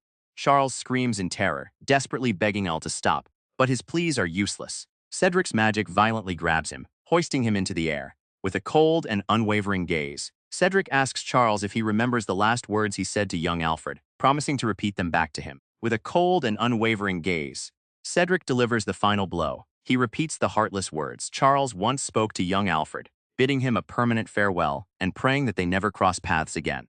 Cedric turns away with a cold, indifferent expression, leaving the scene without a second glance. Behind him, Charles is violently dragged across the floor, screaming and desperately pleading for Alfred's mercy. But his cries fall on deaf ears. Charles lets out a blood-curdling scream, his face twisted in pure terror. As a monstrous entity closes in on him, he desperately begs for mercy, pleading for the nightmare to stop. Charles screams in absolute terror, calling out for anyone to help him. He desperately begs Cedric, calling him Alfred, to keep the door open and grant him forgiveness. However, Cedric remains cold and indifferent, walking away as the door slowly shuts, leaving Charles trapped in his nightmare. 2 hours after the summoning of Deathblaze, the night brings a horrific discovery. The headmaster and other teachers enter the room, only to be met with a scene of absolute carnage. Bodies are strewn across the floor in pools of blood, leaving the staff in a state of shock as the truth is finally revealed. The headmaster stands in shock, wondering what could have transpired in the room. The teachers chatter in disbelief, horrified to find the corpse of a middle demon, and questioning who would be foolish enough to perform such a summoning. Amidst the chaos, Clive shouts for the others to look as they discover another body slumped against the wall, with someone calling out his name in alarm. The headmaster surveys the gruesome scene, noting with suspicion how the students' belongings and bodies have been neatly lined up, making him doubt that a demon alone was responsible. He then turns his fury toward Clive, who is lying incapacitated among the dead, demanding to know why he would risk everything by taking a forbidden grimoire from the library to summon a demon. The headmaster's rage boils over as he screams at Clive, reminding him that the slaughtered students were nobility from his own class.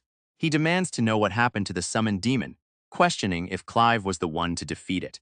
However, a flashback reveals the truth. It was Alfred who had taken down the middle demon, as the student's summoning attempt had been incomplete.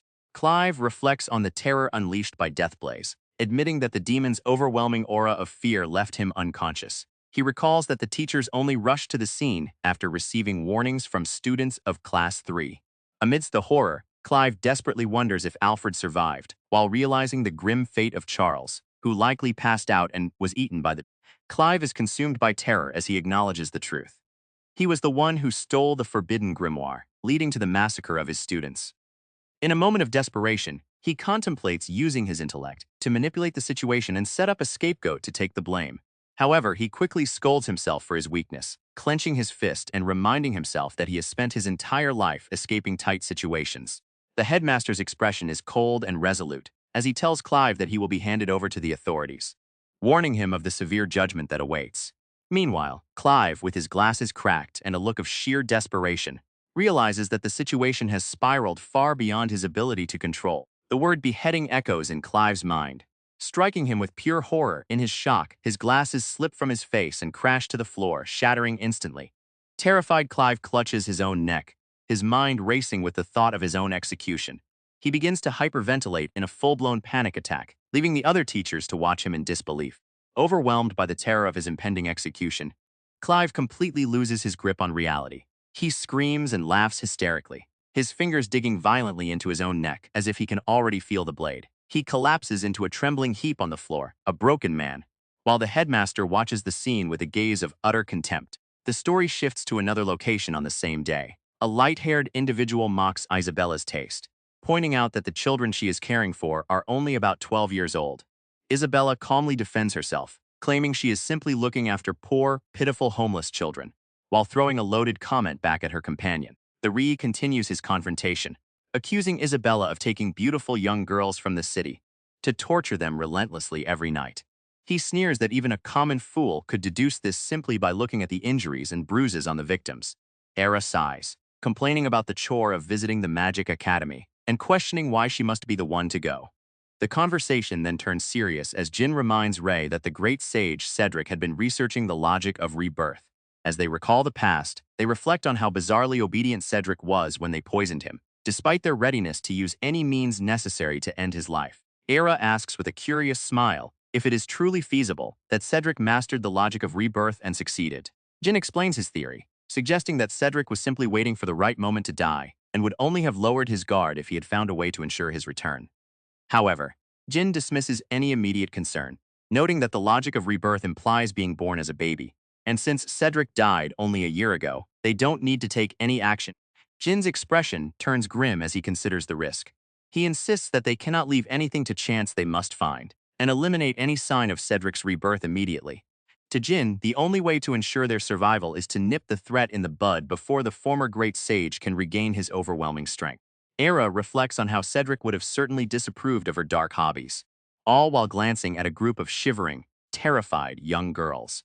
After confirming that their discussion is over, Jin dismisses her with a wave, telling her to go ahead and enjoy herself, even though he finds her tastes questionable. Era arrives to indulge in her dark hobby, looming over the terrified girls. She singles out a new arrival, pouring a drink over the girl's foot and coldly commanding her to lick it up.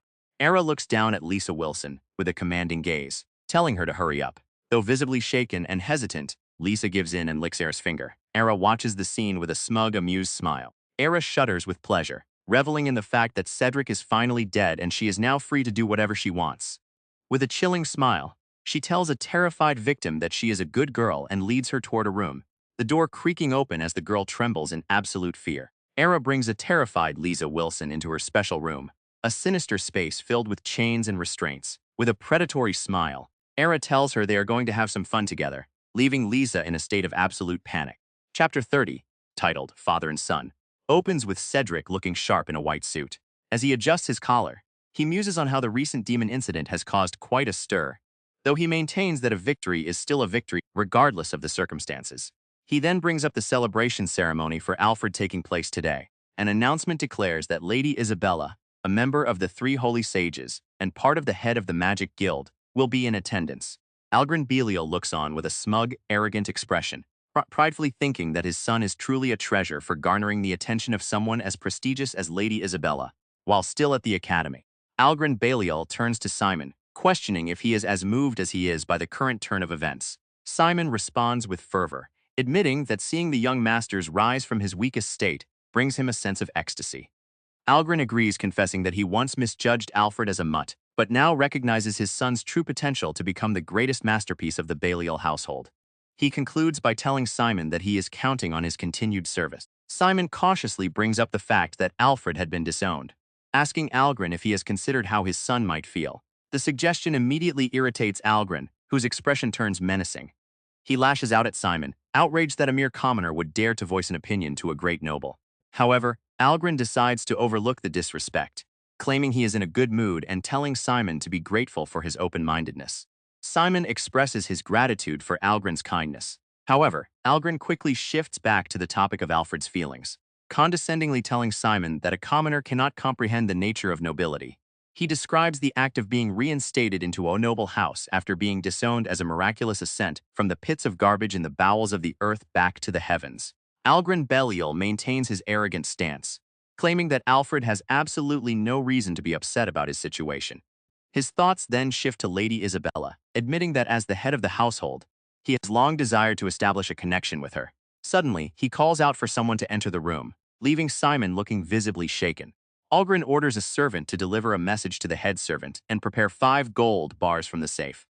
Seinen is stunned, questioning why Algren is taking money intended to save farmers from a desperate famine. Algren remains unfazed, explaining that for a noble, trust is the most powerful weapon in one's arsenal. Algren Belial wears a smug expression, coldly explaining that before they greet their guests, sending a small gift is an important gesture. Simon is left completely shaken, his eyes wide with horror at Algren's blatant disregard for the suffering farmers. As the perspective shifts to the Grand Academy building, a new conversation emerges, mentioning a dismissal and the headmaster. The headmaster reflects on a tragic incident where many noble children perished, stating that his banishment from the academy is a fair punishment. He takes full responsibility, blaming himself for allowing Tin class to exist in the first place. However, Cedric disagrees, pointing out that the parents of the great nobles were the ones who forced the system into existence, and the headmaster had no choice but to comply to ensure the academy's survival. The headmaster continues to express his regret, admitting that he is to blame for the current state of things. He recalls being deeply moved by Cedric's power, believing that Cedric was the one destined to correct the academy's twisted path. He marvels at how quickly Cedric achieved success, calling it a beautiful sight to witness. Cedric, however, tells the headmaster that he doesn't need to speak so formally. The headmaster looks at Cedric with a warm smile, telling him that he is proud of the work he has done. Cedric looks surprised by the praise, but quickly shifts the conversation. He asks the headmaster if his specialty was magical toxic substances, recalling a famous thesis he had written. The headmaster confirms that this is correct, but asks Cedric why he is suddenly interested in his past research. Cedric quotes the title of the headmaster's thesis, on neutralizing toxic substances, admitting he found it to be an interesting read. The headmaster is completely stunned, unable to believe that a mere student could comprehend such advanced material. Cedric then brings up Theodore, the head of the Royal Knights of the Guard, noting that Theodore had mentioned needing a specialist in toxic substances. The headmaster is completely thrown off, questioning how a mere student could possess such high-level information about the head of the Royal Knights. Cedric calmly brushes it off, claiming he simply overheard the information. As the tension settles, the scene transitions to the ceremony award hall, where the atmosphere is electric with Kien cheering and clapping in anticipation. The award hall is filled with the sound of applause and excited disorders. The students look on in awe, admitting that Cedric's, Thylos, and Lisa Wilson are on an entirely different level of strength. As they discuss the inevitable victory of the trio, the crowd celebrates a major turning point for the academy, the abolition of the oppressive class ranking system. Amidst the cheering crowd, a man suddenly approaches Cedric. It is Algren Belial, Alfred's father. While he congratulates Cedric on his victory, his tone is one of arrogance and expectation. He demands that Cedric use this success to bring further glory to the Belial name, insisting that the world recognize his superiority as a member of their bloodline. Algren Belial grows impatient with Cedric's silence, reminding him that common decorum requires him to bow and express gratitude for his father's praise. Unmoved by the pressure, Cedric ignores the demand and instead addresses Simon, stating that he has a question. Cedric looks at his father with a blank, indifferent expression and asks, "Who's this?" Algren is left speechless, his face twisting in sheer shock and disbelief at being treated like a total stranger by his own son. As Cedric stares at the man, a memory of the original Alfred surfaces. In the flashback, a stern Algren Belial officially disowns his son, declaring that they are no longer related and telling him to take umbrage with his own failures. Cedric calmly confirms that he remembers Algren's cold words of disownment. Without another glance, he simply walks past the man, treating him as a complete stranger. Algren is left reeling, unable to comprehend that his own son would dare to ignore him so brazenly. Cedric, however, remains unfazed, finding the situation quite surprising. As Cedric moves away from the chaos, he finds himself face-to-face with a woman from his past. He looks at Isabella, who sits provocatively before him, wondering how he could have crossed paths with her again so soon.